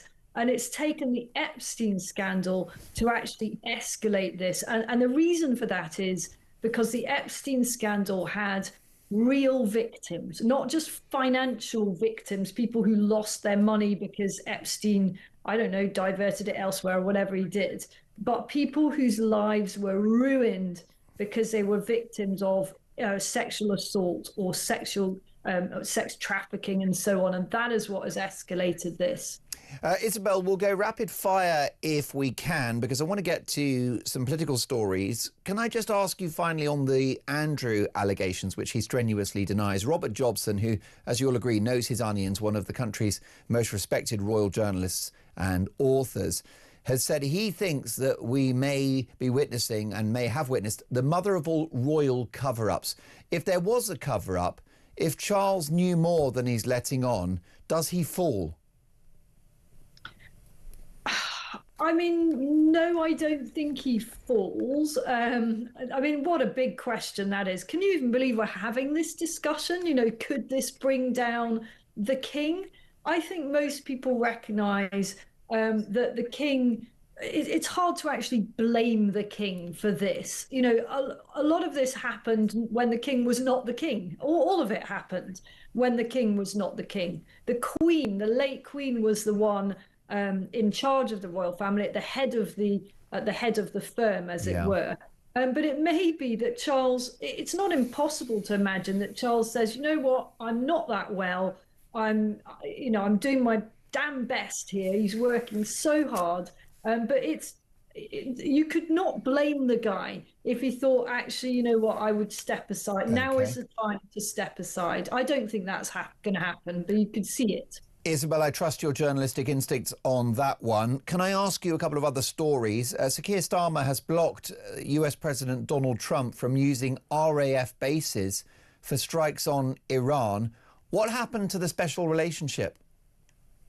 What happened to Keir Starmer's judgment? I mean, why is it that Keir Starmer was ready to go out completely out on a limb and recognise the state of Gaza, and yet he can't recognise that each and every day in Iran, the regime there is executing teenagers for protesting on the streets peacefully for a new life free of those awful mullahs? Keir Starmer's judgment in all of this is always so awry. And the special relationship has hit a very dangerous inflection point, because you've got Donald Trump making it crystal clear he does not believe Keir Starmer should be giving away the Chagos Islands. And yet this seems to be the one U-turn that our Prime Minister doesn't want to make. And meanwhile, I have to say, Mark, I'm absolutely fascinated by how those brave hearts are getting on in the Chagos Islands, that little group of intrepid travellers going back to their home country. And we were showing some footage of them earlier, and frankly, you know, it looks like they literally are on a desert island. And I'm intrigued as to how are they going to survive? You know, what are their living conditions? There's an extraordinary story there about their day-to-day existence. Most definitely. You've got the acting First Minister of the Chagos Islands, and you also have his elderly father, who is so traumatized he's barely able to speak, but he wants to be with his son to keep those islands British. Isabel, can I pick up on my earlier conversation with Tobias Ellwood, who of course is a former figure on the Defence Select Committee and ex-Tory MP, and he said, look, unfortunately the world is not as simple as we might like it to be. He said that actually Donald Trump should not be striking Iran at this time because there is no plan. If that regime falls, it will be Iraq 2.0. And he says the Chagos Islands surrender has to happen because a deal is just entirely required. Otherwise, we'll have legal madness for many years to come.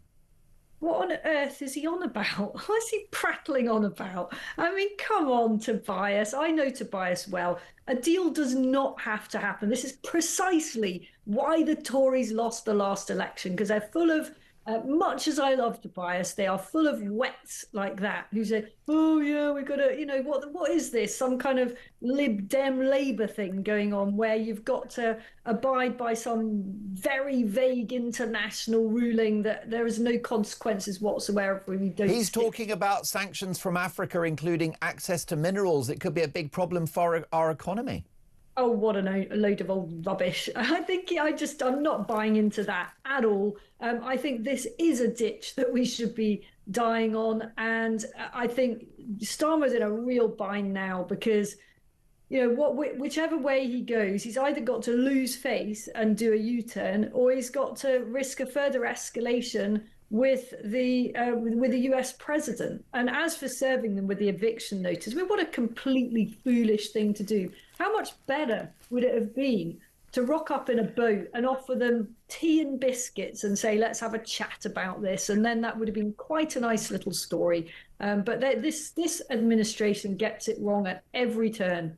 Fearless and elite-level journalism from Isabel Oakeshott, Talk's international editor. Isabel, thank you for that. She's not pulling her punches, folks. The Chagos Islands giveaway. Is Tobias Ellwood right? Do we need to do it? Because otherwise we'll have years and years of court cases and international treaties being broken. Let me know your thoughts about that. You are listening to Talk Breakfast. It is 9:23.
What do you make of the police arriving and arresting the King's brother? Well, look, nobody is above the law in this country, and so it's absolutely right that the police follow the evidence and take the actions that they need to. The crimes that have been alleged to have happened, whether it's with respect to the victims, with Jeffrey Epstein, or passing confidential government papers to a convicted sex offender, are very serious, and the police need to do whatever's necessary to follow the evidence and take the action.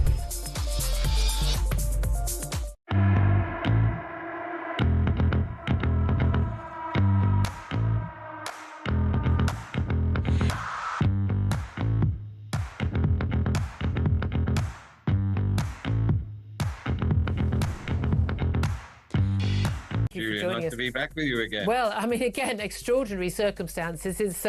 It's the former prince's 66th birthday. He's lost his HRA. Across the UK, on DAB+, on YouTube, on your mobile, and on your side. This is Talk.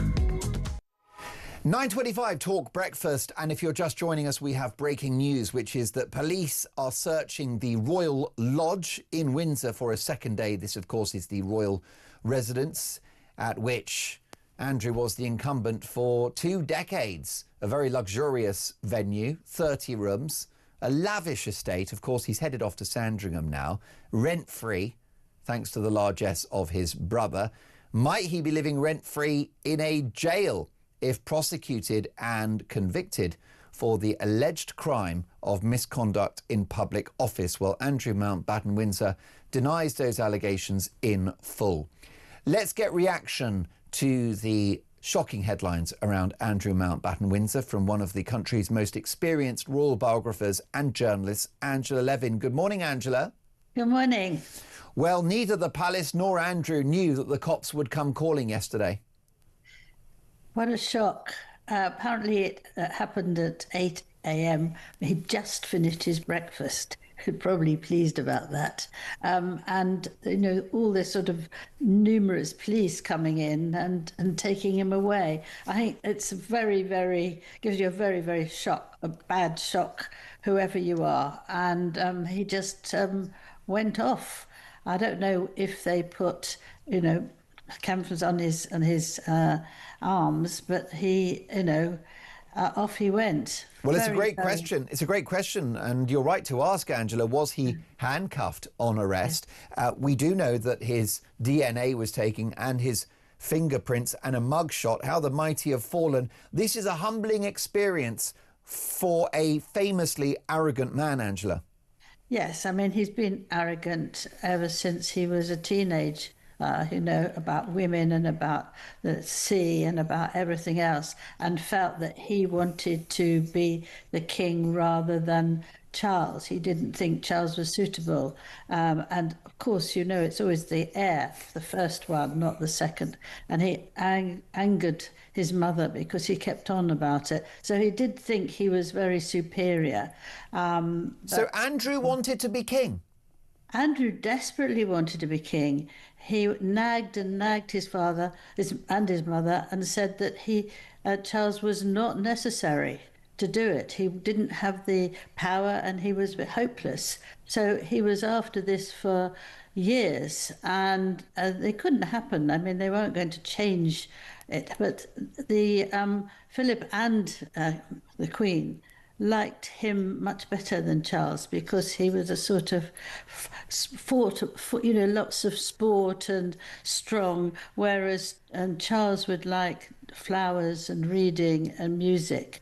And Prince Philip thought he was much better. The Queen loved him, and we know he was her favourite, and that's how it was. But he was very cross that he wasn't allowed to do this. He had a sort of thing on his shoulder that it made him very cross. And also he didn't like Camilla either, and made up all sorts of stories about how unresponsible she was and all that.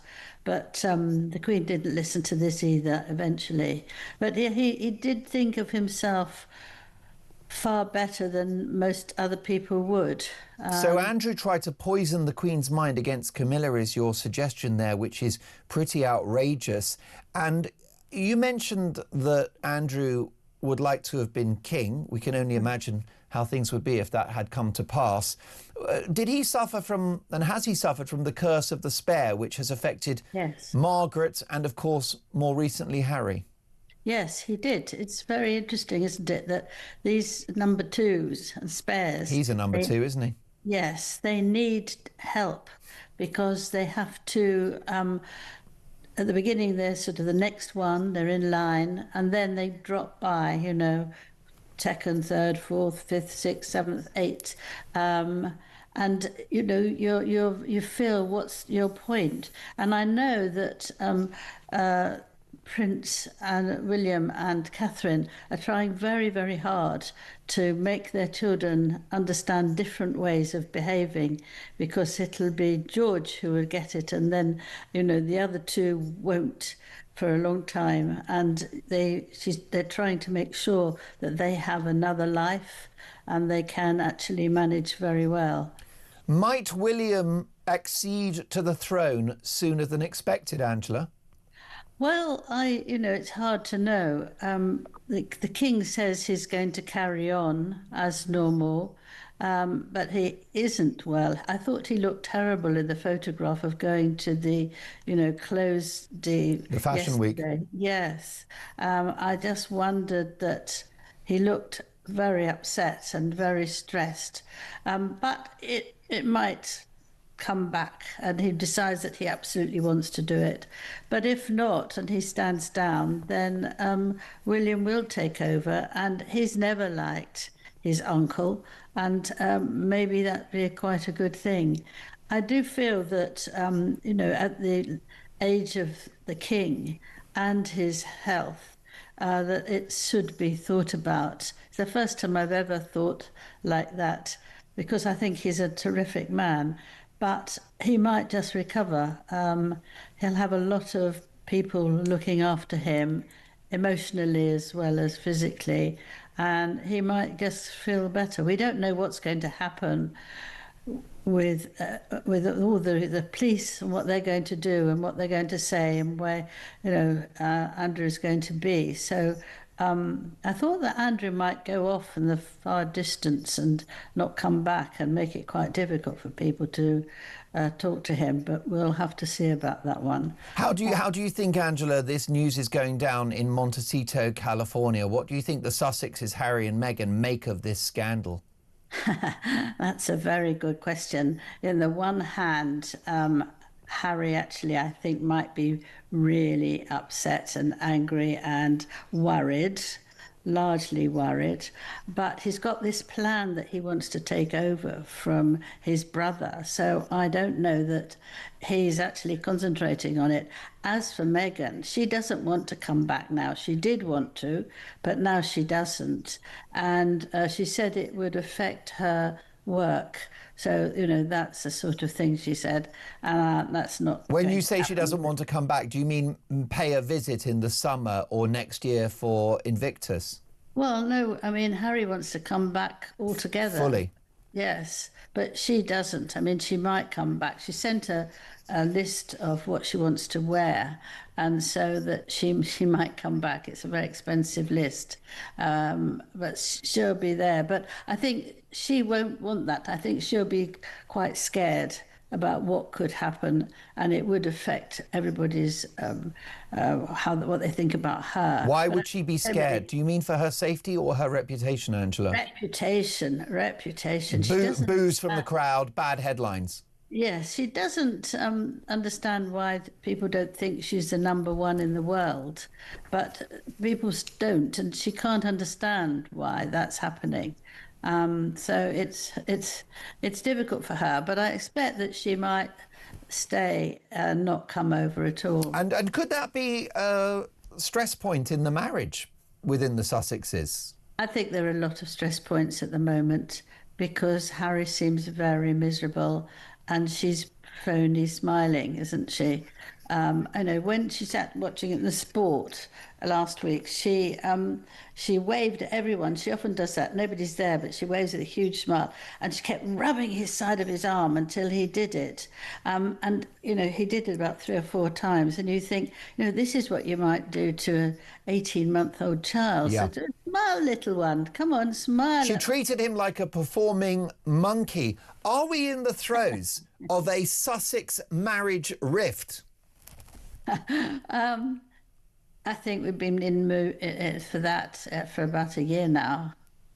I think Harry doesn't know what to do, but it's is that relationship, Angela? Sorry to interrupt you. Is that relationship terminal? Is it a matter of when, not if, they split? Well, you never know. You can't tell that. But I think Meghan would like somebody who's richer, who's got more money, and but she also wants somebody who does what she tells them. So it's a difficult one. Yeah. And Harry just knows he's doing nothing at all, and he feels that he needs to go and help out with the royal family. But before he was screaming at them and hating it and being unbelievably badly behaved. So the fact that he thinks he can go back when he hasn't done anything there for several years, it's not possible, is it? Because it's such a different way of life. And Angela, Meghan Markle surely loves all of this royal drama because there's no love lost between her and the institution of the monarchy. It's my humble opinion, Angela, that she would like to destroy the British monarchy, so she's probably quite happy that Andrew is doing his bit. Oh, I've thought that she wants to destroy it for a long time, but Harry would want to move in and get her to be the Queen. I think I've mentioned it to you once before. Well, yes, but I want to ask you about that, Angela. I mean, are you not up a gum tree there, given the fact that, yes, Harry may have his ambitions, and he's full of himself, as we know, but you've got a candidate in William that has a spotless record as a frontline serving royal, a guy that's good looking with a happy marriage and 3 beautiful kids. How, in God's name, could he possibly leapfrog the very admirable William? Well, Harry thinks he's got more energy, more fun, and that people like him better than Andrew, than William. Than William.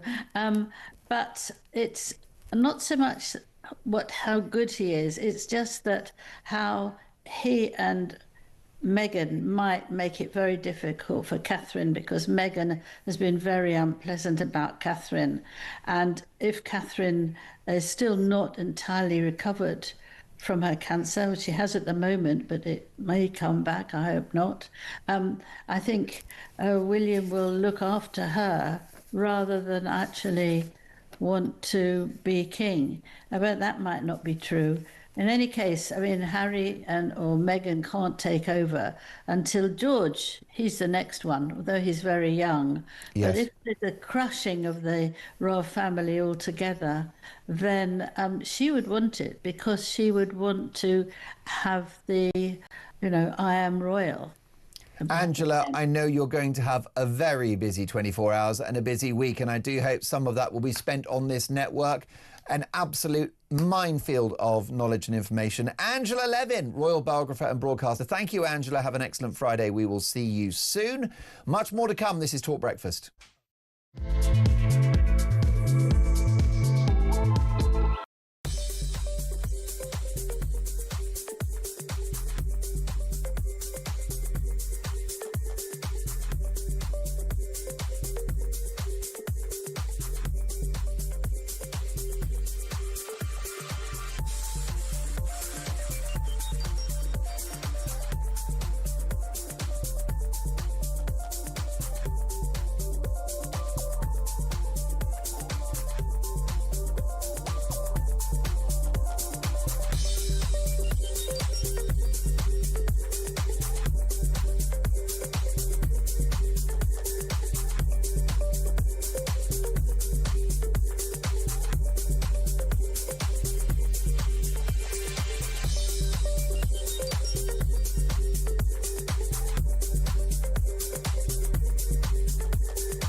Across the UK, on DAB+, on YouTube, on your mobile, and on your side. This is Talk. 39 Talk Breakfast. Mark Dolan with you until 10. The brilliant Peter Cardwell is up at 10. I'm back tomorrow at 6 a.m. for another couple of very big shows. I've been in all week. Thank you for having me. Thanks for the calls, the texts, the kind words. It's been a lot of fun. Big Jeremy Kyle back on Monday at 6. So, breaking news. Police are searching the Royal Lodge in Windsor for a second day. Let's get reaction from Michael Cole, royal commentator, broadcaster and writer, and the editor of Majesty magazine and best-selling royal biographer Ingrid Seward.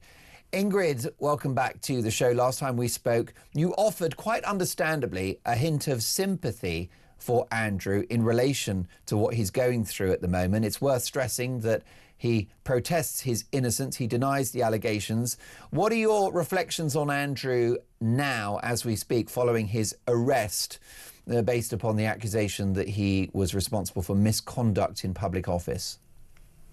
Well, I have no sympathy, obviously, for what he's done, but I have sympathy for him as I would probably for anyone in his situation, because he hasn't murdered anyone. He hasn't been proven guilty of anything. What we do know about him is that he is very, very misguided, greedy, stupid, all those things we keep reading about. And I've met Andrew several times, and he can be pretty rude, like his father used to be. But I think that I do have a twinge of sympathy, because it's so public, and it's so every single news channel in the world is running this story.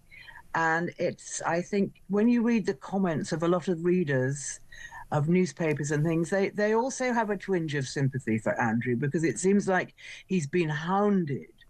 Of course, it's no reason why he shouldn't be, but I think it's human nature probably to have a bit of sympathy with the serious underdog in this case. Well, I think Ingrid raises a very good point, doesn't she, Michael? Serious criminal allegations must be addressed and investigated, but trial by media is unfair.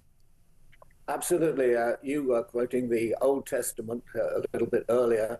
How are the mighty fallen? And of course, there's another saying, no matter how high you are, the law is above you. And of course, Andrew is now experiencing that. And we may have a situation where, of course, all prosecutions are conducted in the name of the monarch. We'll have R versus Mountbatten Windsor, the king notionally, legally against his own brother in a court of law. Of course, extraordinary day yesterday, and perhaps more of that to come tomorrow and for days to come. there's no exaggerating the gravity of the situation, exacerbated by, of course, the fact that the king is undergoing treatment for cancer. And on that note, of course, coincidentally, spending half term at Anne Hall were the Prince and Princess of Wales, and they have their own problems there. And they were very, very quick, it would be noticed, to come to support the king and endorse what he'd said in a very personal message, in which he did his best, I think, to put distance between the monarchy itself and Andrew Mountbatten Windsor, who wasn't referred to as my brother, but Andrew Mountbatten Windsor. So quite clearly the battle lines are being drawn there, and the king is endeavouring to minimise the situation as much as possible to mitigate it. But he didn't look terribly happy yesterday. It was a joyous occasion, and obviously he got into the spirit of it, as he normally would. But obviously it's taking its toll on him. Now, Nahar is directing our TV output this morning. Nahar, if you wouldn't mind, for the viewers on Netflix and my two guests, finding that front page image of Andrew Mountbatten Windsor slumped in the back of a chauffeur-driven car, having been released by police following those allegations of misconduct in public office. Let's have a look at that image, if we can, Ingrid. He's leaning back in the rear of this chauffeur-driven limousine, perhaps trying not to be photographed. There's a look of terror in his eyes. He looks exhausted. He looks afraid. Is there a safeguarding concern, Ingrid, around Andrew? Well, I mean, Andrew has his two detectives, not in the car with him, I understand, but in the car behind. But the photographer who took this picture was, pretty brave, if you like, because it's a private road to Wood Farm, and it's he took it as Andrew. I don't know if he was going into Wood Farm or coming out of the police station. The photographer will have had to pretty much jump in front of the vehicle Tiananmen style. He would have done. So it was it will be one of those iconic photographs. I don't think Arthur Edwards is that quick these days. But we love Arthur Edwards, so we don't care that he's not quick. And Correct. I don't know that Arthur Edwards would want to take this kind of picture, having known Andrew all his life. Of course. I think it's a very sad. What I wanted to say is that I am so pleased that the king has a strong woman behind him in the shape of Camilla, because he really does need one. He's a very sensitive man, and this must be a very, very traumatic time for him, especially as he had no warning yesterday that this was going to happen. Andrew didn't either. And so I think that having Camilla with him to support him, whereas apparently, according to The Sun today, that Andrew has no one with him apart from his dogs and his staff. So where is Fergie when he needs her? Most definitely. And Ingrid, I share your concern for his well-being, because he denies the allegations. He's been convicted of no crime. He is also a human being. And you have to feel for the king, don't you, Michael? Because he's between a rock and a hard place. There is a safeguarding risk around his younger brother, who must be in a dark place at the moment, who must be devastated, who must be exhausted. He's had his gun licence taken away from him. Read into that what you will, Michael. There's also the other concern for Charles. He can't completely disown his brother, because then Andrew becomes a loose cannon. Yes, I think those are all good points. We saw that photograph again. I'm sure Arthur would have been pleased to have taken that, because that's been published around the world. Rather another misjudgment, I think, by the prince to lay down. Or he should have sat up straight, shouldn't he?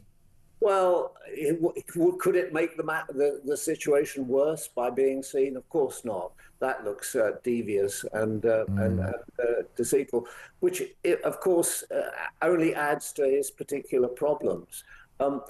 Yeah, it's a very, very difficult thing for him. I mean, I wrote the first story about him, my first story about him, 49 years ago in Canada. Prince Charles was making a tour, and out of the blue, unannounced, the Prince Andrew, as he then was, came from Gordonston, flew to Calgary, and the next thing we knew, the two princes were riding in Western gear on horses, on Western saddles, leading the parade at the Calgary Stampede. And he was enjoying himself. Those ample teeth of his were on display. He was enjoying himself immensely. And then next I filmed him when he was a helicopter pilot on the brand new HMS Brazen in the Clyde estuary. And then, of course, he went off to the Falklands War on HMS Invincible, flying helicopters. And he took part in it. And when he came back to Portsmouth, the Queen went down to meet the task force. And there he was pictured, and Ingrid will remember it, with a sort of rose between his teeth. He was a local hero, and he was regarded very favourably. And exactly 40 years ago, this year, he was just about to get engaged to Sarah Ferguson. I went along with Anthony Carthew of ITN to do the first interview with them on their engagement day. It was published in full in the Daily Mail, among others, and they said it was the most revealing royal interview ever done. Why was it revealing? It was because they were candid, they were relaxed, they were happy. It was definitely a love match. On the balcony at Buckingham Palace, they didn't have to be encouraged to kiss. He gave her a smacker, and she returned it too. And Ingrid will remember, they were tremendously popular. I went on their first tours around the world. They were treated as and regarded as a breath of fresh air. But within 10 years, it all went terribly wrong. And it's been a downward path pretty well ever since. You're so right, Michael. He had the world at his feet. He was a bona fide war hero. Reading Andrew Lowney's book, Downfall, which was the beginning of the end for Andrew, it's a very critical book, but the excerpts in relation to his time serving in the Falklands are exemplary, and his military colleagues admired and liked him, which is saying something. Ingrid, who's going to be in charge of Andrew from the royal household? Who makes sure that he's fed and watered and kept tabs on? Does that person report to the king? Is there a minder keeping an eye on him? He has staff. I know he has certainly a cook and a butler, so he's not exactly roughing it.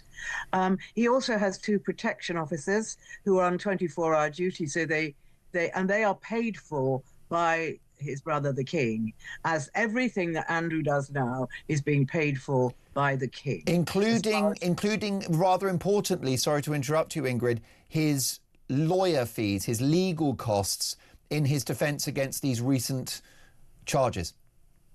That I would love to know, but I don't know. According to the Telegraph, but I don't know whether this has been verified, but the Telegraph are reporting that the king is going to ensure that Andrew's legal costs are not paid for by the taxpayer, and that would be important. The headline there in the Telegraph today, Ingrid, this is Victoria Ward, the Deputy Royal Editor. Buckingham Palace won't let the taxpayer foot the bill for Andrew's legal fees. Probably a wise move if that's true. They'll be held to pay if you and I are paying for the defence of this man. Surely, though, you have to pay your legal fees yourself anyway. I didn't think the taxpayer was anything to do with paying legal fees for this, but maybe I'm wrong. But can you clarify that? Is that the case? Well, what do you think, Michael? Because I can give you more detail on this. Buckingham Palace will ensure the taxpayer does not foot Andrew Mountbatten Windsor's legal bill. If the former Duke of York is unable to pay for his own legal representation, the financial burden, and I quote, will not fall on the public purse, a well-placed source has said. It's unclear from which pot the royal household will find the money, although sources suggested that the king would not pay his younger brother's bills himself. Well, Ingrid's right. If Charles isn't paying, and if Andrew hasn't got the money, who foots the bill? Well, I don't think he'll be applying for legal aid. And of course, his only source of income is his pension from the Royal Navy, and I'm quite sure that is not a... No, that's about 20 grand a year, isn't it? Or 30k tops. Something like that. That's not going to go very far on lawyers' fees. No, of course, the King acted promptly yesterday. He's acted promptly to remove his titles, styles, patronages and ranks. And he responded very promptly yesterday, although, as you say, he wasn't forewarned, although the Home Office was, and presumably Sir Keir Starmer was, because of that. No, it will have to be that the King has removed him from the Royal Lodge, and King George VI always insisted on the definite article, the Royal Lodge. He's removed him from there, even though he had a 75-year repairing lease, and he's moved him up to Sandringham because that's on land which is privately owned or personally owned by the monarch. Sandringham and Balmoral are owned by the monarch. The other royal palaces, Windsor, Buckingham Palace, and so on, are owned by the state through Crown Estates and so on. So it will obviously, it will go to the king. He will have to do something. He will have to stand this, as he's looked after his brother finding a home, Marsh Farm, to live on the Sandringham estate.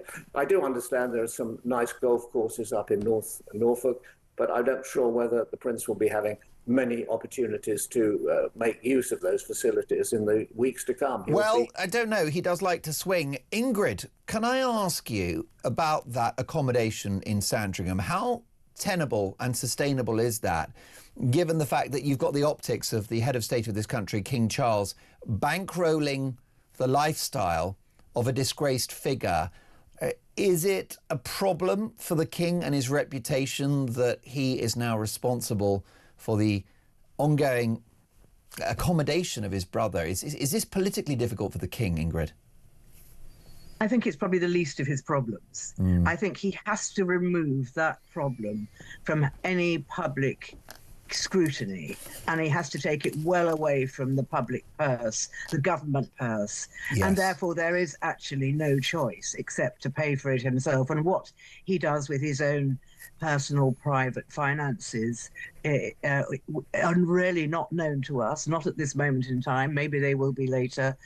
But I think that there is no alternative. And also, we don't know what has Andrew done with all these immense amounts of money that he supposedly squandered and had and got. I mean, has Andrew any money or not? We don't really know.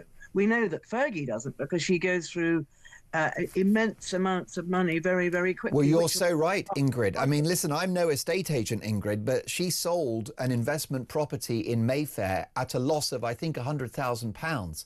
Now, you don't sell a property at a loss unless you're in financial trouble. I would humbly suggest you'd keep the asset until it recovered value, wouldn't you?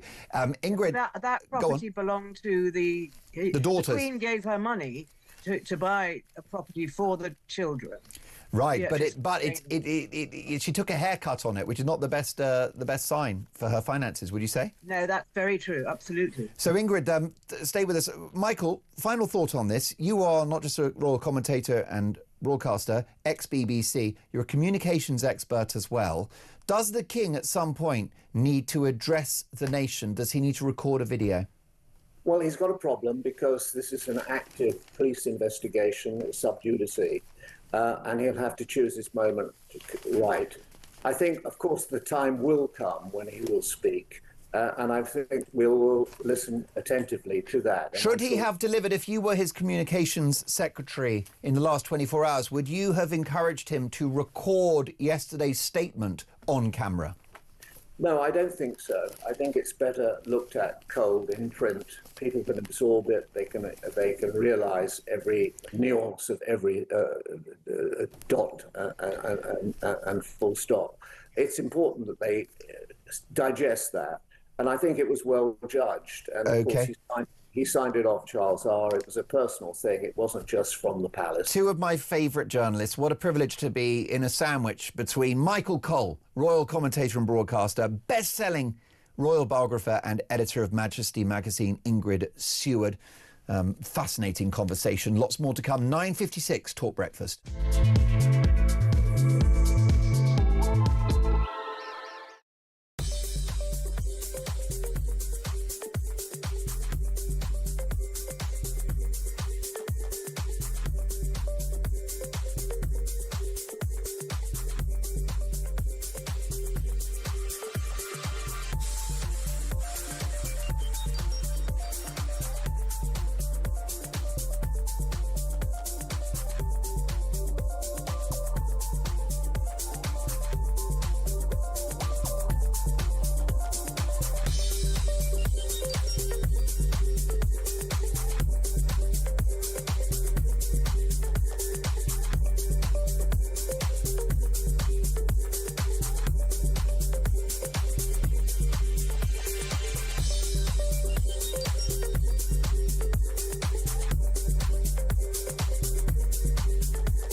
Good morning to you. This is Tour the Home of Common Sense with me, Julia Hartley-Brewer. Just breaking news in the last couple of moments. Extraordinary news. Not just that the police have arrived at the Sandringham estate where Prince Andrew, as was now Andrew Mountbatten Windsor, is currently living since being thrown out of the Windsor estate. The police have arrested Andrew Mountbatten Windsor. It's an extraordinary revelation. And certainly what's been contained in the Epstein files has released in the last few weeks. It's his 66th birthday today. What a birthday present that is. Across the UK, on DAB+, on YouTube, on your mobile, and on your side. This is Talk. 9:58 Talk Breakfast. Live at 10 is Peter Cardwell, who has a problem. There's no news. Are you going to play records or what? What's the plan? I think so, yeah. Or maybe I'll just sing a little song. Yeah, that's not bad. Yeah. That would probably be good for numbers. What you could also do is an old radio trick, which is what's in my hand. What's in my hand? What is in your hand? Well, it's a family show. You don't want to know. No, this is like a classic old radio jock thing, and it could be like a boiled sweet. And the callers, very Alan Partridge. The callers are, is it something you can eat? I was always told if there's